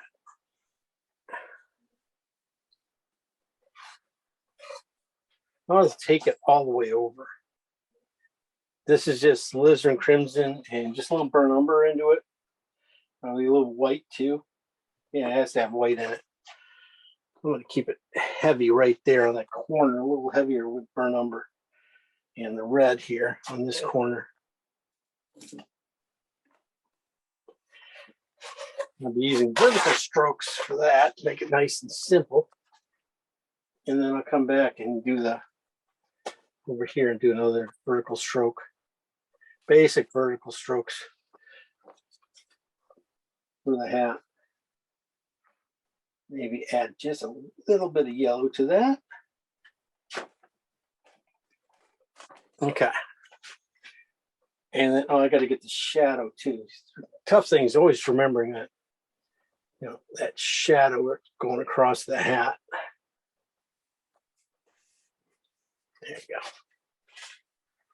Huh. Making sure you got that in there. And now it's all highlights pretty much. Almost. I want to get that top of the hat too. Top of the hat here too. Gotta come in from here. Get the top of the hat, just a little color into it. Just a little more red into that color. And then I can put the highlight in to straighten everything up. I use the highlight to do all the straightening.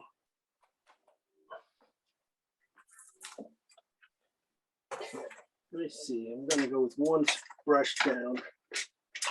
Now, make sure it's nice and clean. Now, make sure it's nice and clean, and then we can do it. Okay, highlight. Not one. All right. Like I said, it's a little ochre, a little alizarin crimson, just a little rich. I might even put a little cad red yellow into it too. It looks like just a little too cool. Yeah, a little richer. So this color is cad red, alizarin crimson, and a lot of white. And dip my brush in oil, grab my paint. Okay, and then to put it in, I'll start with a flat and just basically turn it to a skinny. Take it here and just turn it to a skinny. And do it, pretty much mimics the size, this shape. I'm gonna lighten this color a little bit with white and pink. And then do the top of the hat. That's just like a little twist. And then with a little finger cleanup, it should be pretty close.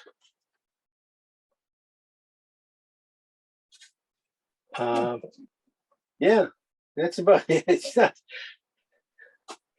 and all you got to do is just really find the back at the front edge of the highlight. Yeah. Now we can get those flowers back in here. Just twist the brush and run it. Maybe it needs to go a little, looks like a little orangier than this. So I'm putting a little more yellow in this alizarin crimson color, but that's about it. And then I'll be just making changes a little bit, color changes and things, but the people themselves, tough part, sort of be done. Like I said on this hat now, I'm gonna try this really light color too. I just put on her hat. I'm gonna try it on his in the middle up here. Trying to get that and stuff. And that is pretty close to what it is. With the colors I have here, I should be able to get the rim of this hat same way. It's just missed to the mark. Went too wide, but good enough. Oh, it's All right. beautiful. You're done. Yeah. Well, just like I said, just got to go back in and push the colors a little bit more in these shoulders and stuff. But I have all the colors I'm going to need. I'm going to be using right here. I'm using just some of the yellows and stuff from her dress, or really from her hat right here, and into his shoulders to make those pop. Just come out a little bit more because they're set to go. They just don't have that last little line of brightness they need, like right there on the pocket and stuff, like this edge of his pants. Or fun. A little different. Right? Right. We It's happy? great. It's Yeah. wonderful. I love it. A nice change from landscapes, huh? It's different, isn't it? It's a little different. It makes you really concentrate on the shapes and how they wind together and stuff. Mhm. And it's always just a nice, refresher to do this stuff, and then then you find out how easy it is to paint a landscape when you don't have to worry about that stuff, and you can just throw it in there.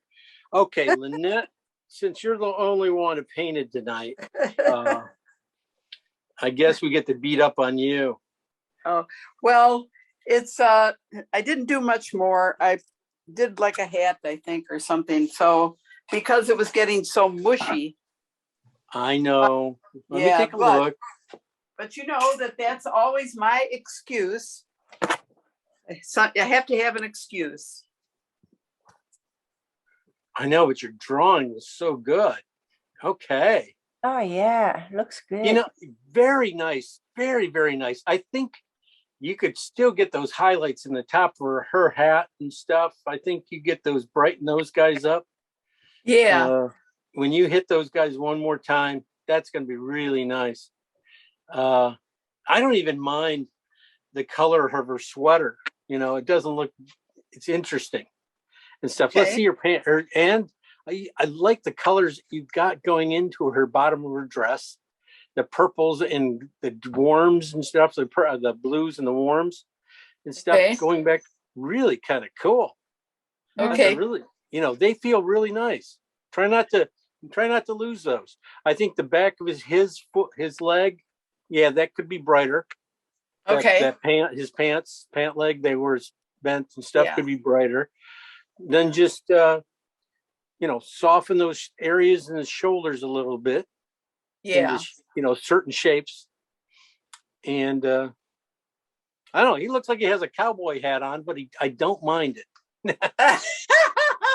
Well, I think I did a little finger painting, and that helped a little. There you go. And you started painting on the house back there and everything else. Yeah. I guess I must have bored you. No. I had already. No, you were putting stuff in, and I was following you. Ah. Yeah, so I followed you. Okay. No, it's fine. It looks good. It looks like real people. Okay. Oh. That's a decent, nice spots on those guys. I mean, the waist to the shoulders and stuff. Good job on that, Lynette. Okay. Thanks. Real. And I didn't use a ruler or anything. No, you eyeball it. You can eyeball it. You can use your that's half of it is just using your brush for Right. for widths and understanding what where to grab your measurements from.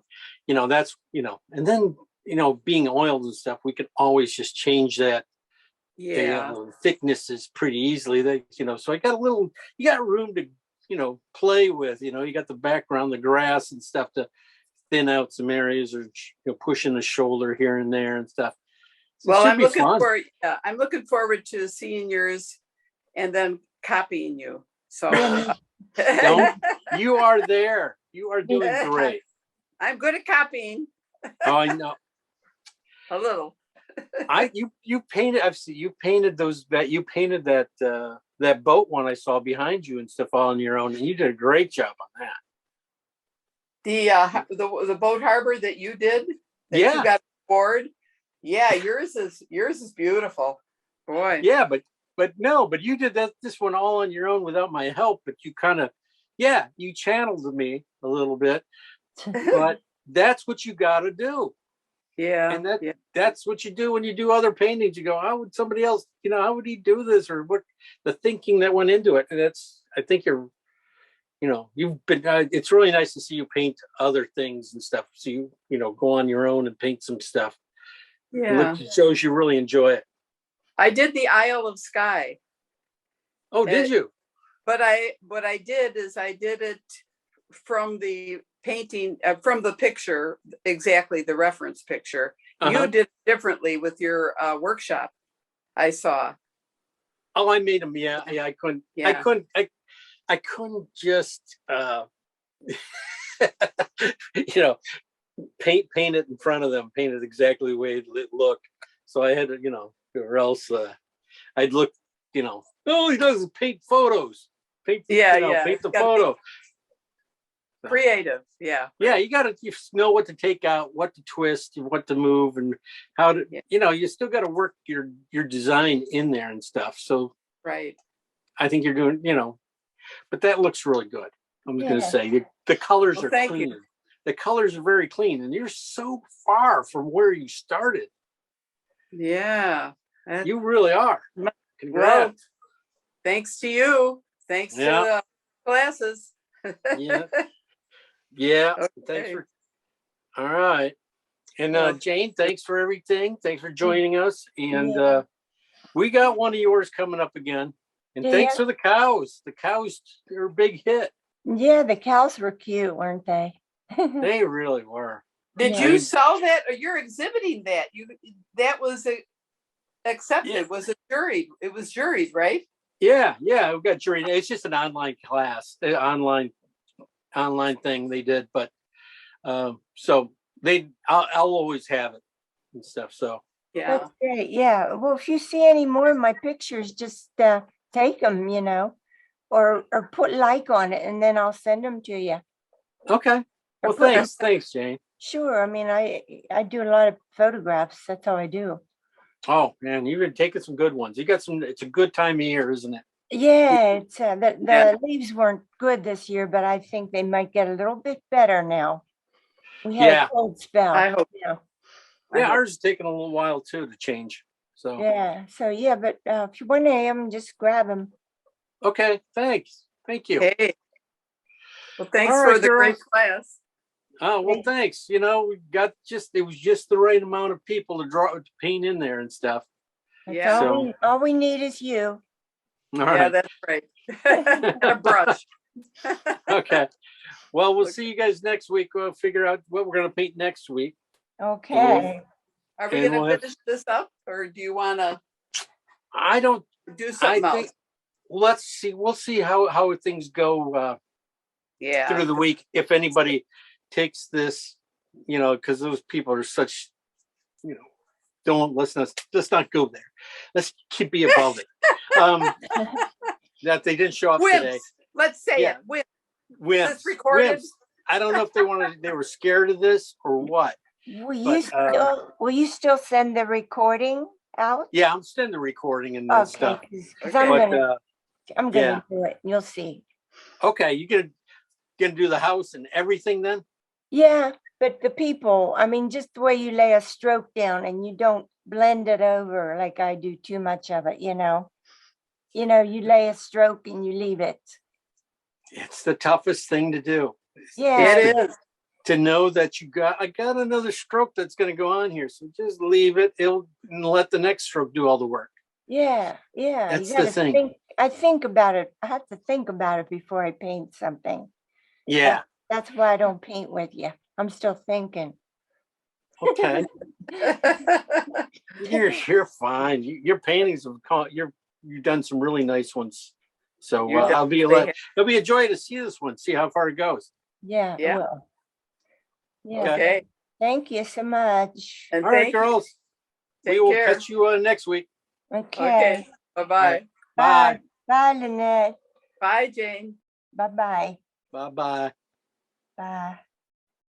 Okay, guys. I decided just to go on with this one since no one was at. We didn't have that many people at class today. Everybody had something going on, so I decided just to go on. She had 2 people painted from earlier and stuff. So now what I'm doing is going in and doing the grass. I just did the shadow here and stuff. That was phthalo green, uh, Terra Rosa mixed together stuff. So it's a little army kind of green. Over here, I used alizarin crimson and phthalo green. In here, it's a phthalo green and alizarin, but it's a little bit greener. I think I added a little burnt umber to it too. And then at the bottom, I put a little bit more alizarin crimson in it, so it has a little bottom edge. Those 2 colors, though, I added a little burnt umber too, and I painted all the darks in all the windows, and doors, and stuff areas. Now I'm going back, and I just started putting in some of these greens into this place, and they are phthalo green, blue, and I'm using the blue I'm using is phthalo green, a little burnt umber, but then I'm using King's Blue in here to lighten it up instead of using uh, white and stuff. I'm using like King's Blue. So that's what I'll be doing. And there's just putting in a little light on these wind areas in here. These guys are going to be a lot brighter and stuff. So they're going to be a lot more color I have with pretty much a ton more. Let me try King's Blue, just a tint of this phthalo green into it. That's this color, so it's almost blue. Or some light here on these things going on up. So almost have a little more blue in them than green. And just little areas. I can just drop my brush down and get the light. Except for on this one, I did do the green. I didn't do it on that one.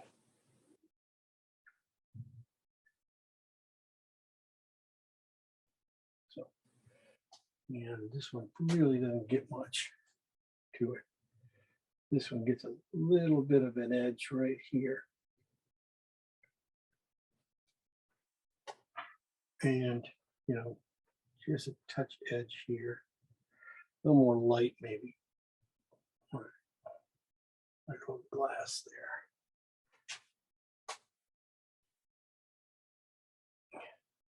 This eye window up here, you pretty much don't see much in it. But it was basically, I used that phthalo green and red to put together. Alizarin crimson up there for that. We're going to start painting the rest of the house, then start painting in the details there. The green, I already made the grass. Grass was phthalo green, burnt umber, and yellow. And then I added some blue to it, some King's Blue to it. And also I added some regular stronger green here. I saw going underneath this little area here. Stuff. So we can get it in these.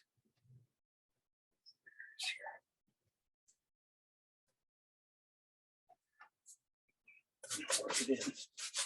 Work it in here a little bit. More burn umber and stuff in here. You can always use burn umber, burn sienna together here at the bottom.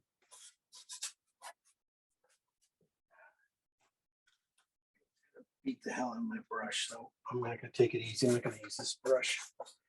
As you can see, just widening up, destroying it. Yeah, I still got the cherub here to put in. I'm gonna move him over a little bit for you. Don't line up too much. Maybe he's over here a little bit more. This little spot, so it's not so perfect. And then the house colors and stuff. I got the basic shadow colors underneath, which were again that Terra Rosa and Phthalo green mix, mostly on the Phthalo Terra Rosa side here. At the top, you can barely see it. I mean, just this one, a little dark. Get it underneath the chair a little bit. Bring it down around.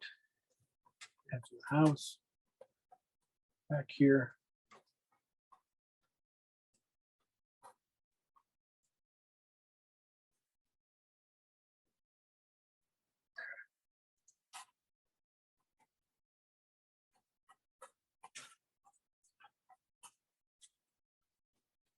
Fun.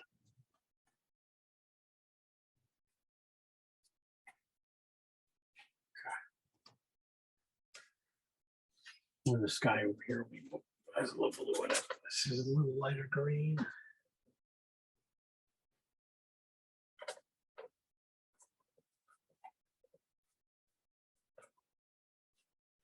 Get those guys in. Let's get them in. That way I can start to see what I have here. I'm going to paint in between the two couple. And just like doing a, eye hole or sky hole in a tree and stuff, I'm going to make it a little bit darker than anything around here stuff. So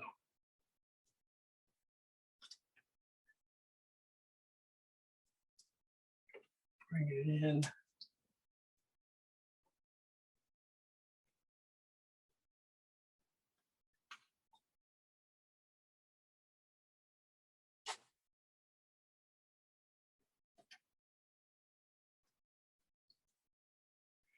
Can work on one side, make sure I got her dressed nice and right.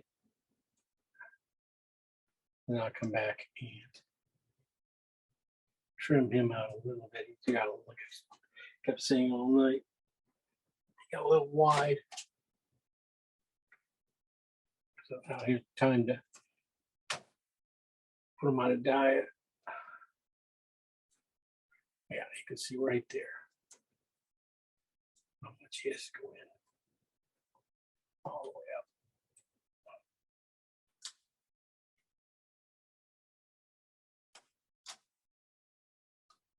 That helped a lot.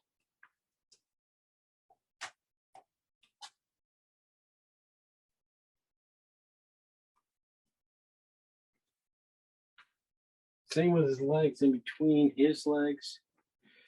Keep it a little bit darker than everything else. I can always lighten it up.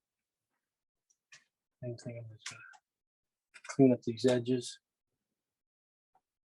Take a little weight off, make this maybe just a little brighter.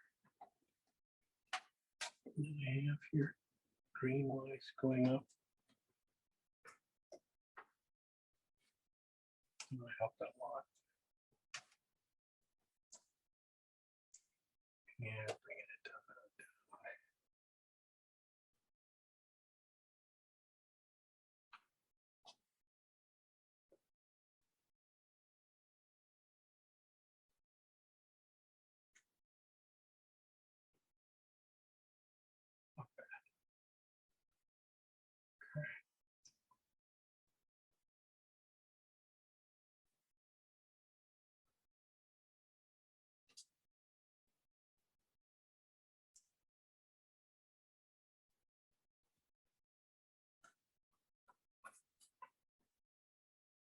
like I said, this is probably darker than I want, but it's going to be, in fact, probably a pretty good green to use down around here to probably show off that foot, the shoe a little bit.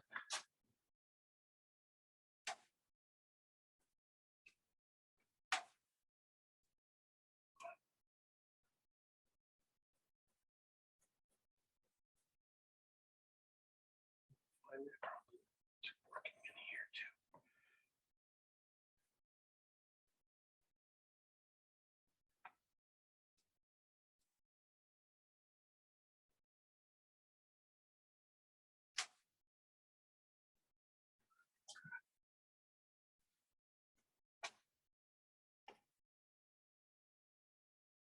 Basically, I wiped out all my work I did do on that leg. Lost all the things, so oh well. Well, let's get some of this. Get a little bit of this green in. Oh, my brush is good.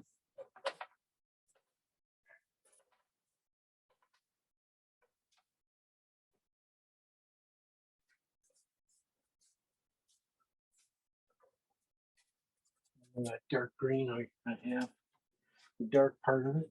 Make sure I get that in.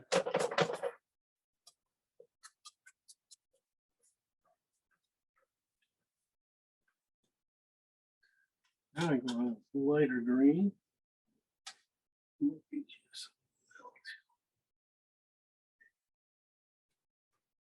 Let's see if this might be. Seriously, here too bright.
Okay.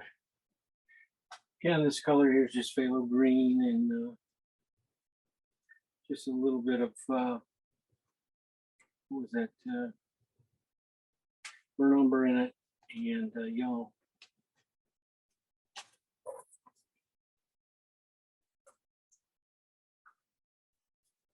Little bit.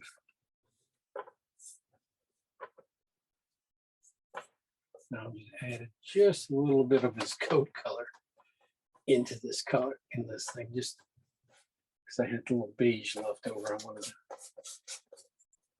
lighten this area here, but I don't want to really go too much. So I'm using kind of a color into this green. I'm softening it a little bit. Trying not to get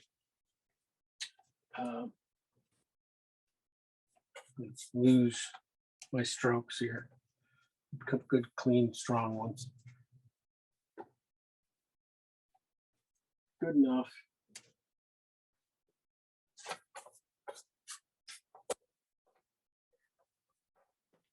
A little sweeter maybe on this side.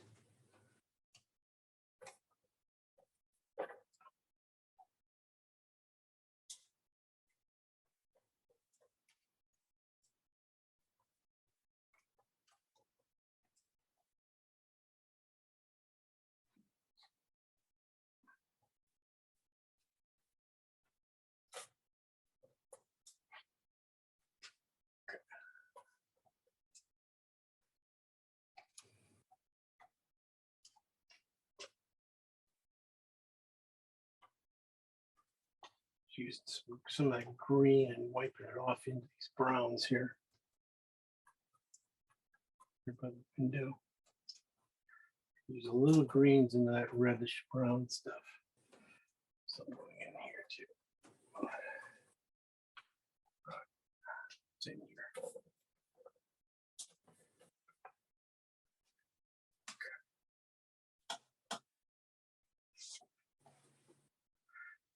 Nice thing is the house is about right, the right color. Just a little grayer than that. And same with the roof.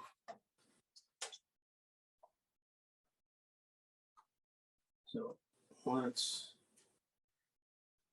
finish up putting some greens in here.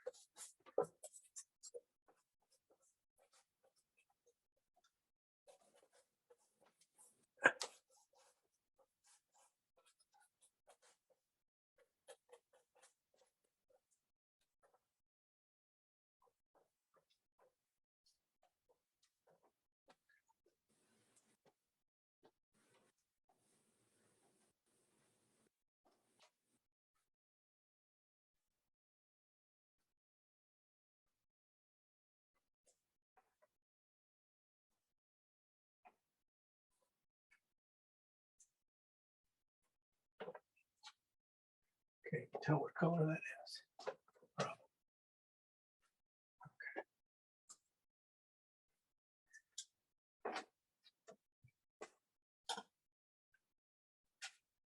All right, I'm gonna go.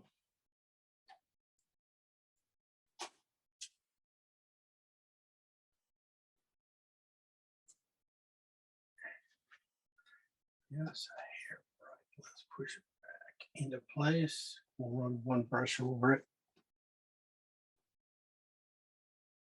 Push it in place. Okay.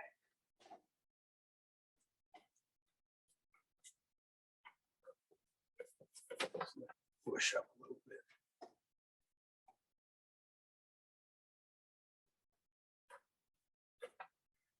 This color here is phthalo green and cat orange, mostly on the cat orange side. I use it on her dress and stuff. I'm just using it on the top of that, these flowers and stuff.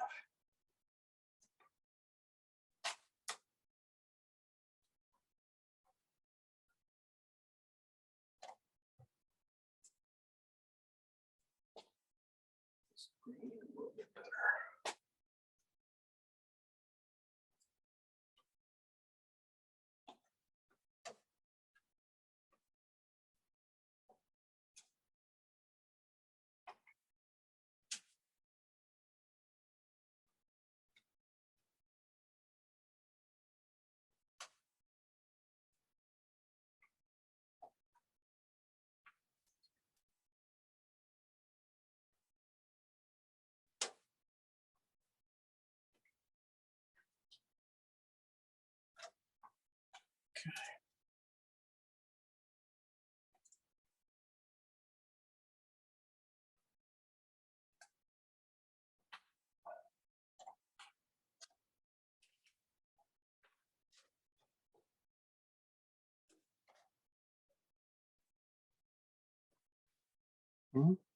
Paint the building.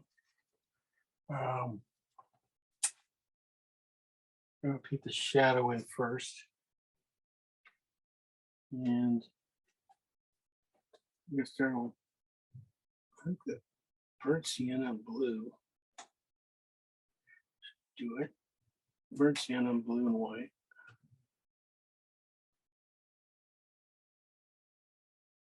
Instead of white, instead of using white, I am going to use unbleached white. A little more blue than this color. Keep it kind of dark. Let's do it. Hopefully, probably didn't mix up much. Key thing is really get this shadow to come down nicely all the way around, real evenly.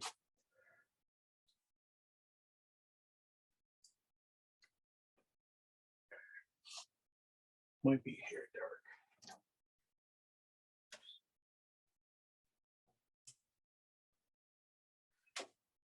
It's funny.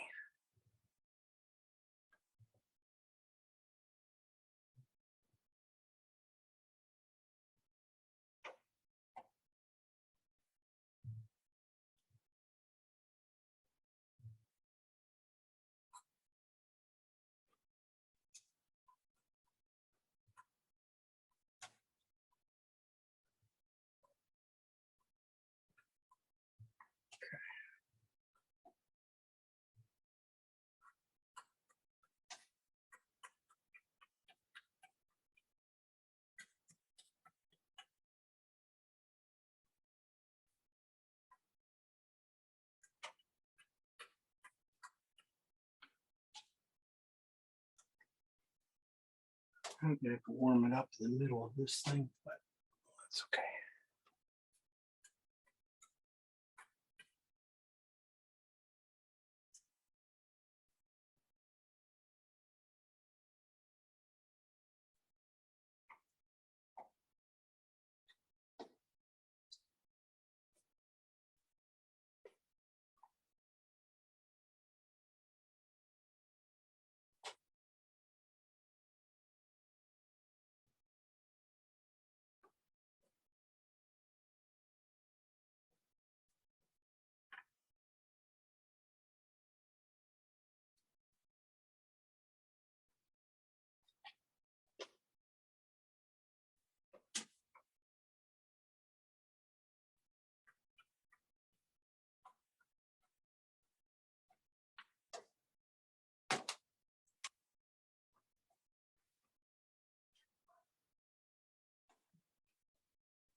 Okay. I got the shadows in. Probably not on the back side, but these are just again burnt sienna, burnt blue, white.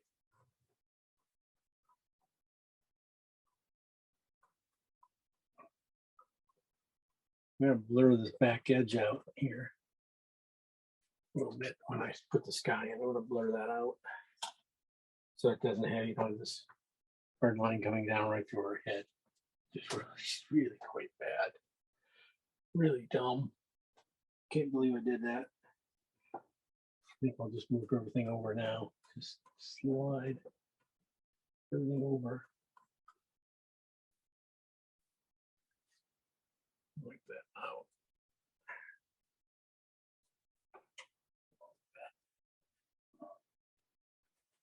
I'll catch it. I'll catch it. I'm gonna do the roof now. Roof's the next big thing. I'm gonna go blue and burnt umber. Mostly blue. Use my King's blue. A lot of pretty much last in my King's blue. Kind of a blue gray. I figure that's gonna be kind of a purple. Should end up being. I add just a little bit of unbleached white to it.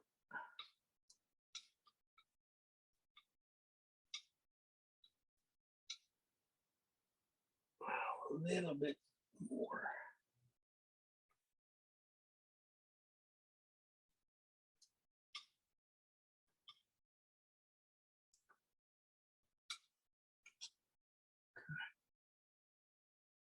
Pretty good. I'm going to take a piece of that, add a little cat red to it.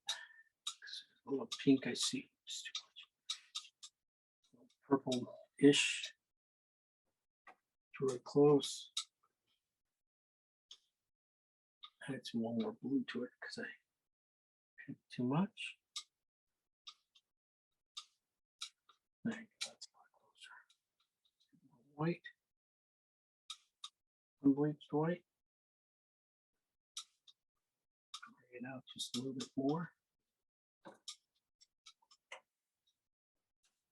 Really use a lot of unbleached white for a little piece for these kind of water age stains up there on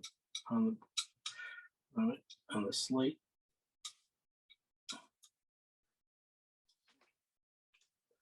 Okay. Green on here. Clean water. Clean oil.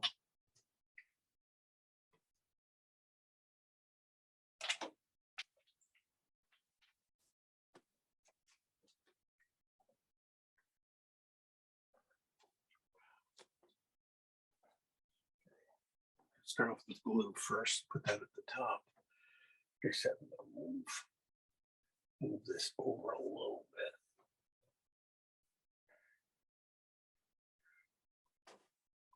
And give it a stagger too, so it doesn't go straight up. There's something to stop it. In here, put it on over that window a little bit too. Start the coloring these windows.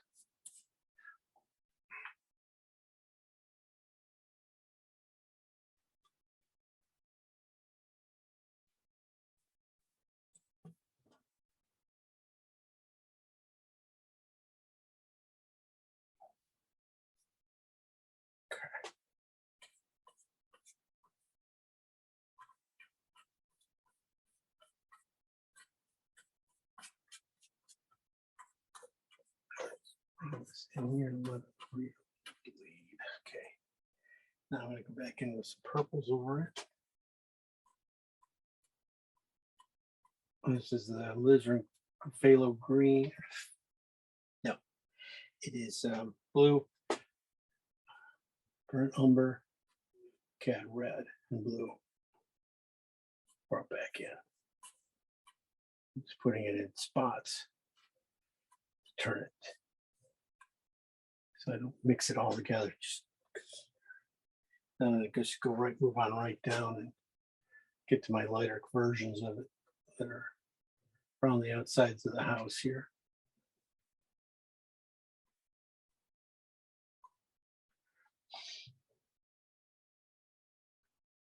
Two really lighter areas on that roof.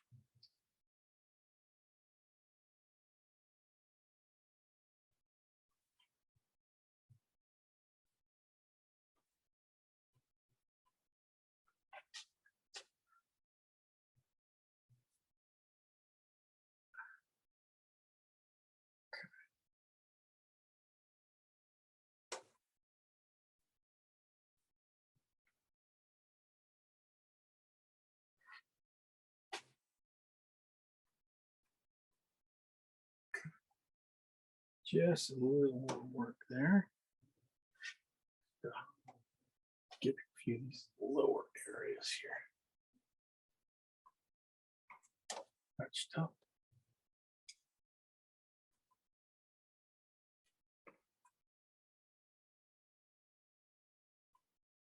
So it feels like slate, doesn't feel like.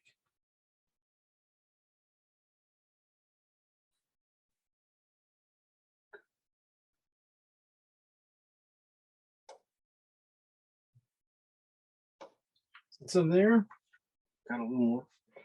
I can put in these drapes here. It's probably going to be the right color for a lot of this stuff too. That looks just right.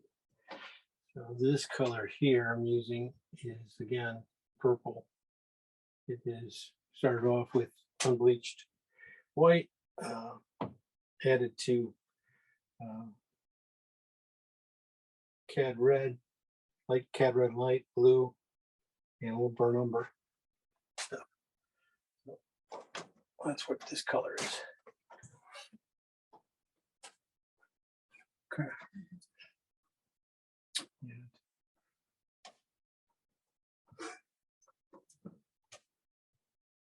get in here and get a few of these spots here.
Well, let's get the building in because we're right there.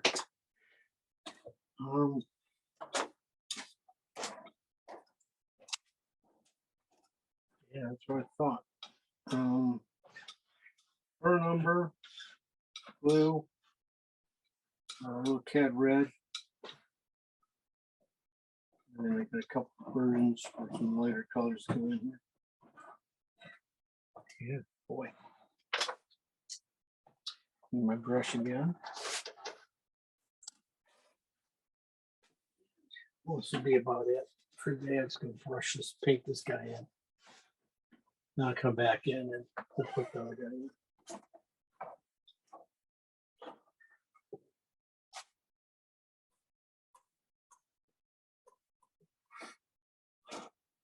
A little bit darker than it is, but I'll lighten it up.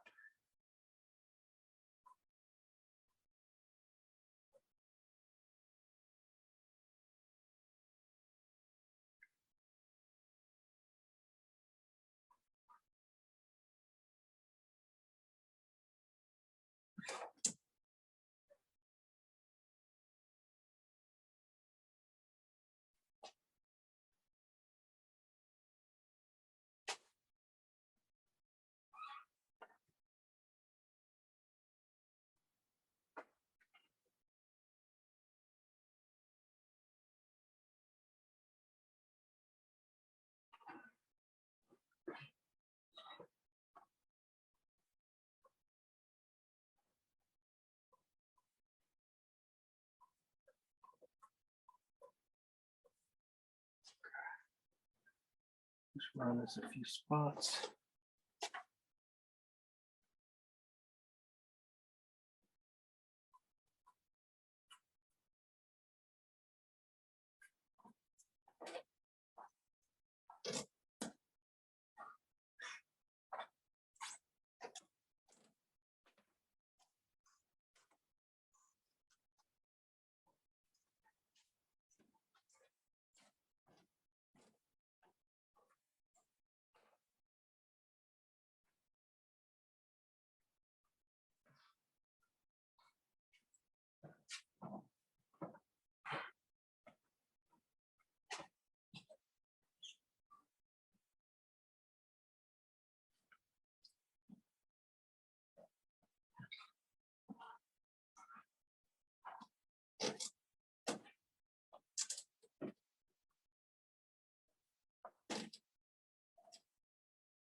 Okay, I've got that color in now. I'm just basically whiting it, lighting it, put some white into it and lightened it up a little bit.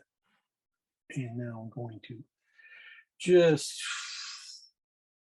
go back into it while it's wet and just hit the corner areas of these windows and stuff, the edges.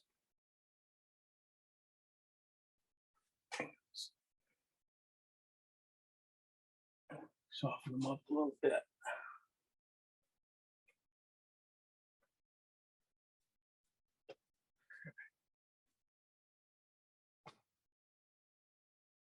Now I can put in the sky.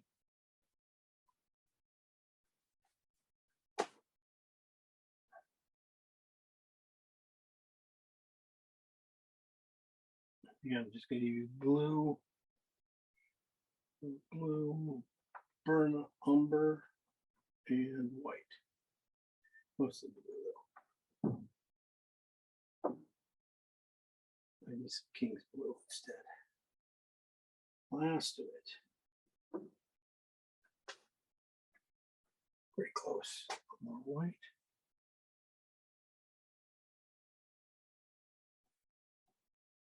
So this is how this looks up there. I might have to go a little darker.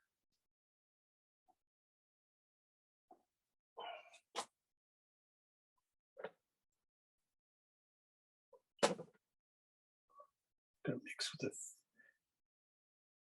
green all the way up there. That's nice. Maybe a little soft.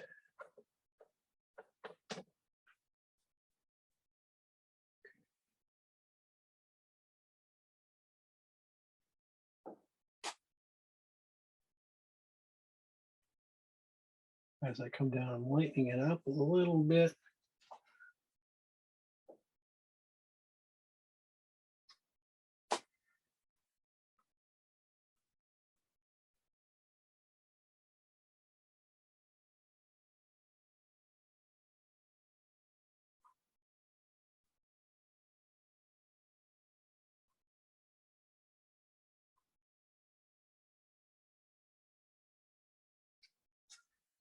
Darken that back edge again.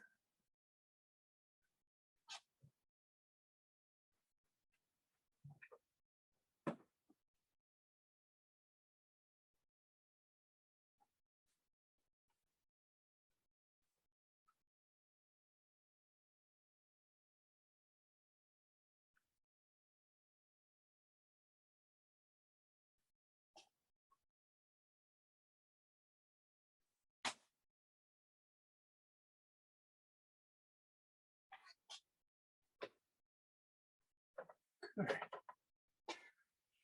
Locked in finally.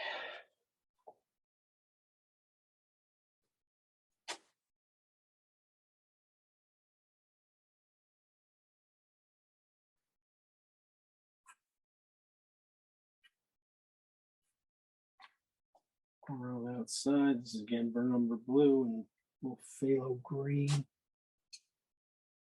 And right, and a little lizard too, looks like. It's getting these under areas here.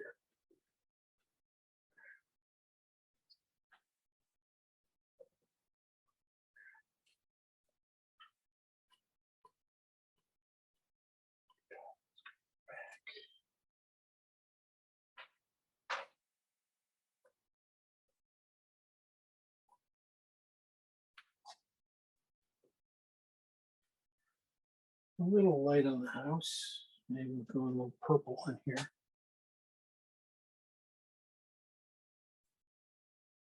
Tune it in, tune it down. Slate roof color basically. I'm using a burn umber blue and a little red into it. Just to put a little stronger shadows in here.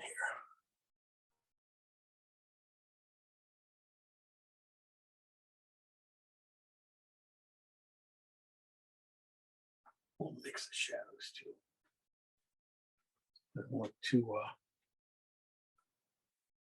use one color for everything.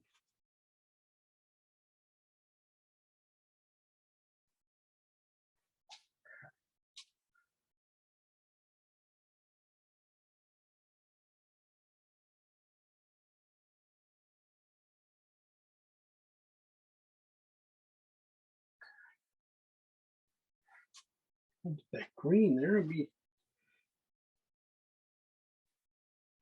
probably halfway done.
Okay, this color I'm using here for these branches that kind of come across here. Twisting them off. I'm using phthalo green and cat orange mixes.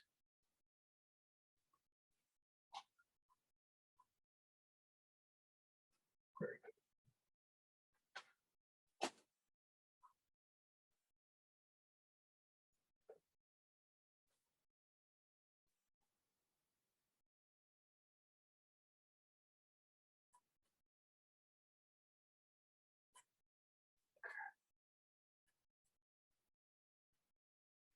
More green in it.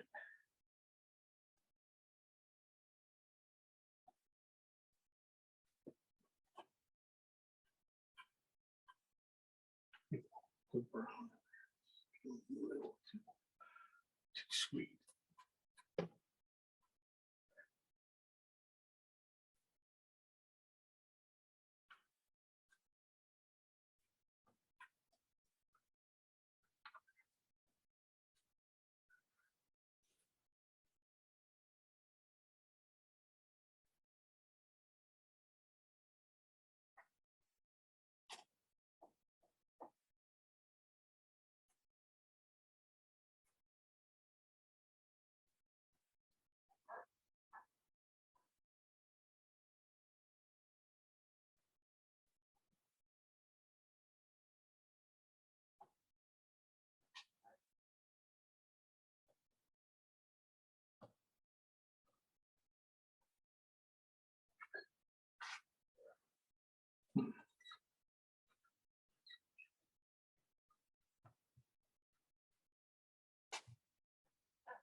Doing the highlights around the window. Matching them up with the light, the shadow up there. They run right up to it. Stop.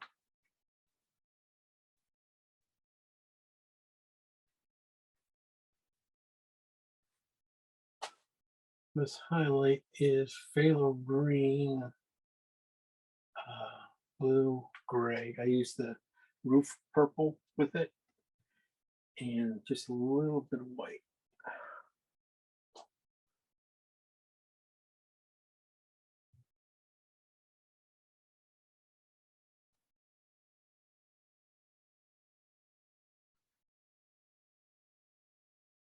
Add a little bit more there.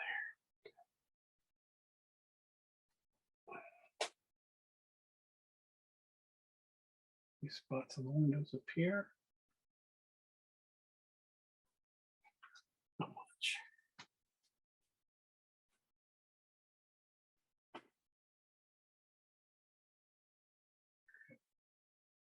One last spot.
Tough part.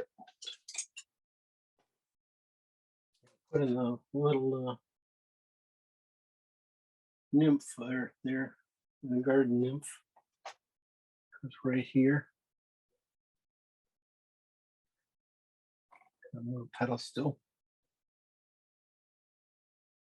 It's a leg.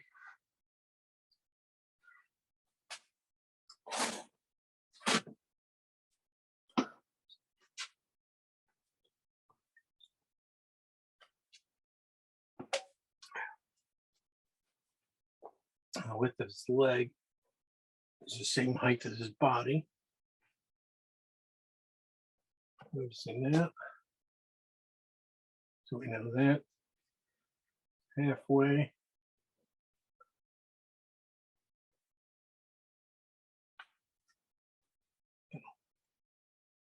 The greens, I'm going to keep it pretty simple.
So of course it's phthalo and white and a little bit of blue for everything else now to get the highlights in.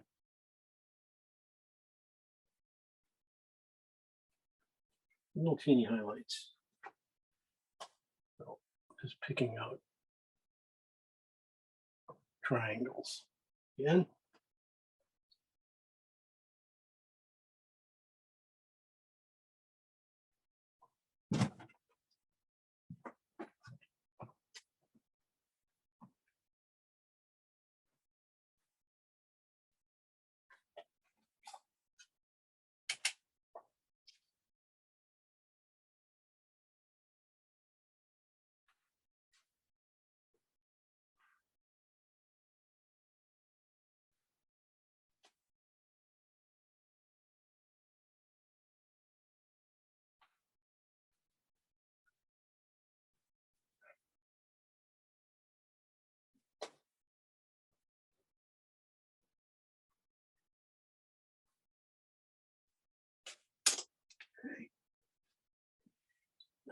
All I gotta do is put some real paint on that.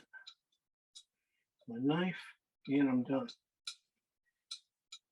So, really, color. Has some real paint on my knife. Make sure I get some overlap.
I'm putting these little pink highlights into this green, little teeny ones. White, pink, basically alizarin crimson and white. And that's it. That. Just a couple.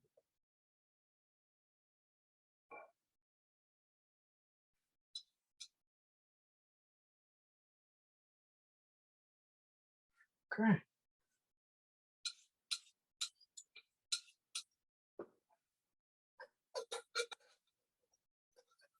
Get some grass in here.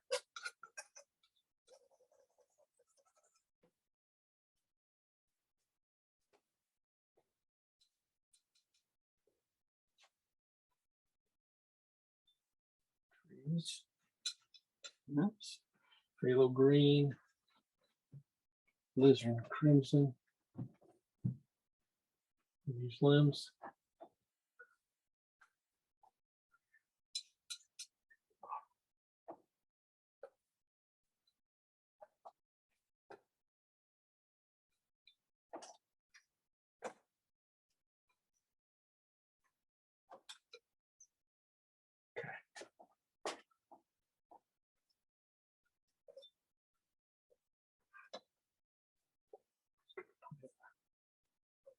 Shadows right.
Phthalo green and alizarin still I'm working with. the really dark ones again, just finishing up. You know, cleaning up some areas here.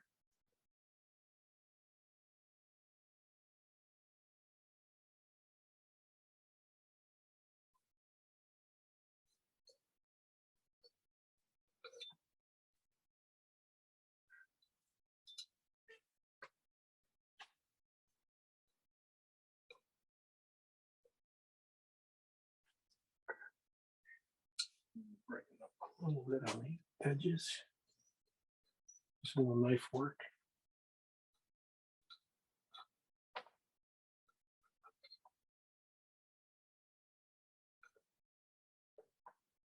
Drawing things together a little bit.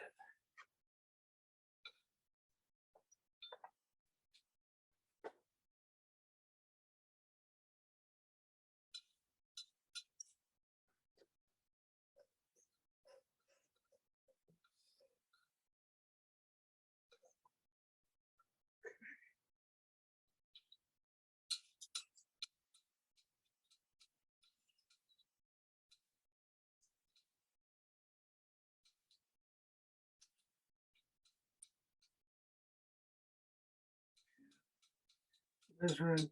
Oh, I know. Add orange, ochre, a little bit of phthalo. Kind of a really tan green.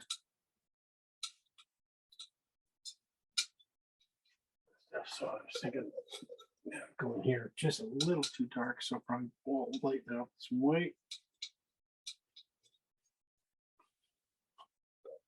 Yeah, that's it.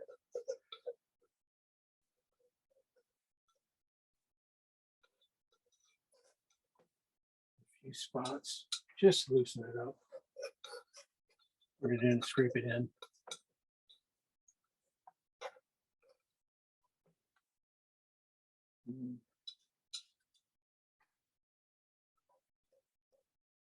There's some back in here to lighten it up. Space back in there.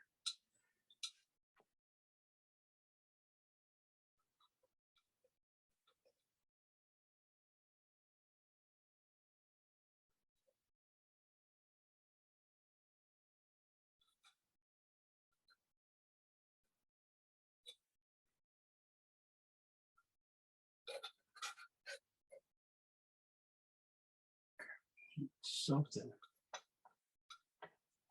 here to break up the spot.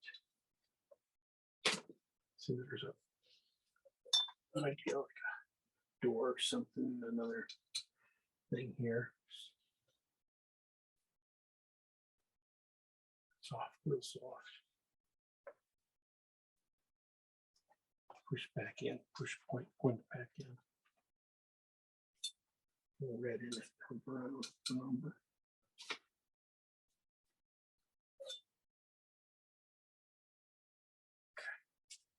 Use that color to go around. So this burn umber, phthalo green.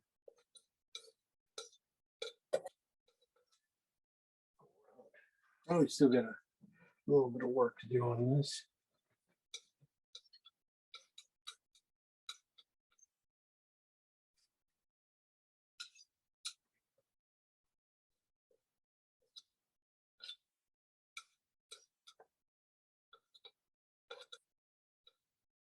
For shadow on this guy. Nice. The shadow from something else in here too. Just to bring it across.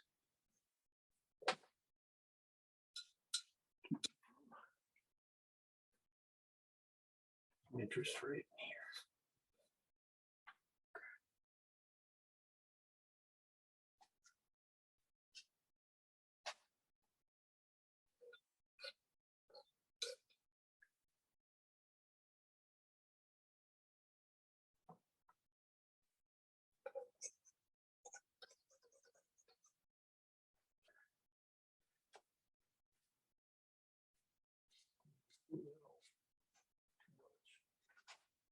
All even.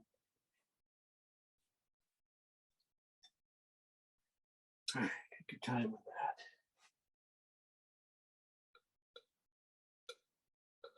A little more red in it.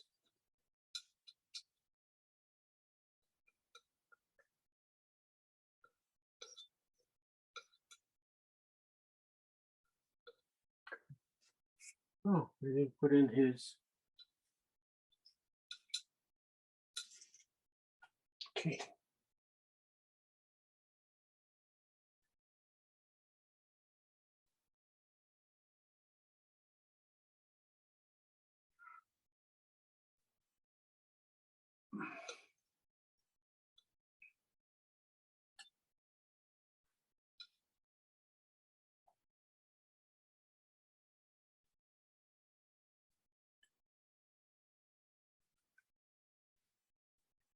Now, that's as far as I go tonight.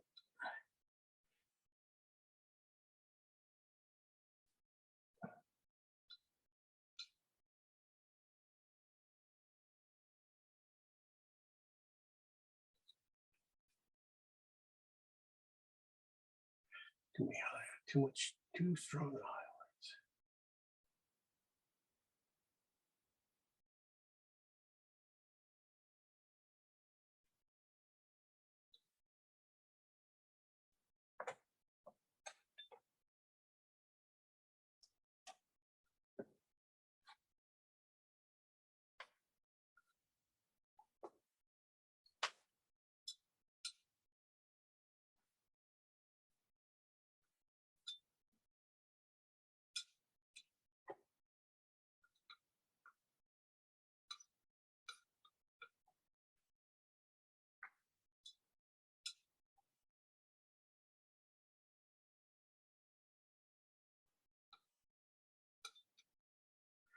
This is ochre and white. Watch how bright it is. Good to put it in like shadows, dab it, put a line in. Yeah, it just kind of loosens it up.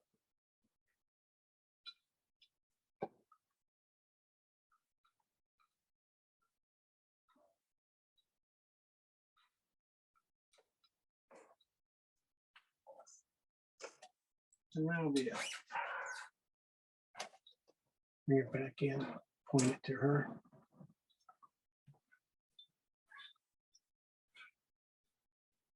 One little dot right there.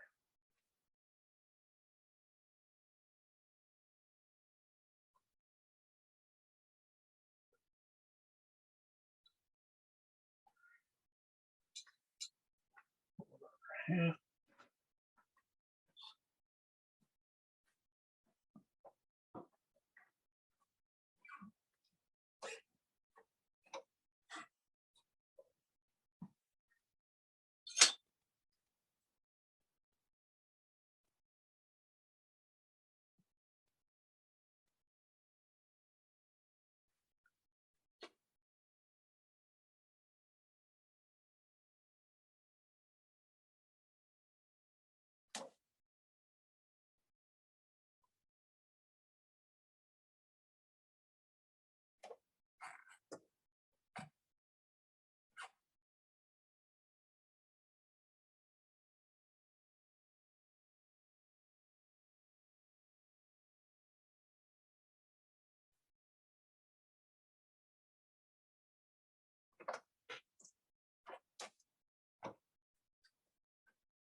Putting these in with that purple gray from the roof again too.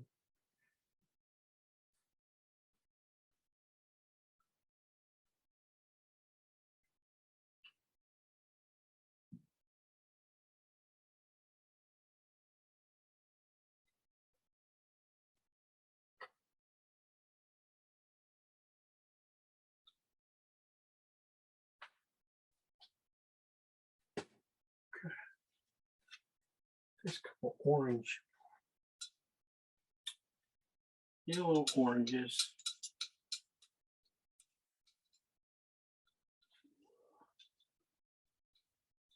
Spice this and it should be done.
Okay, that's it.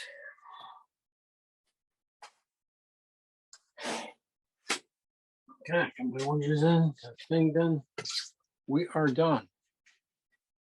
So we will probably do a few more fixes on it, but this is it. So we'll talk to you guys later.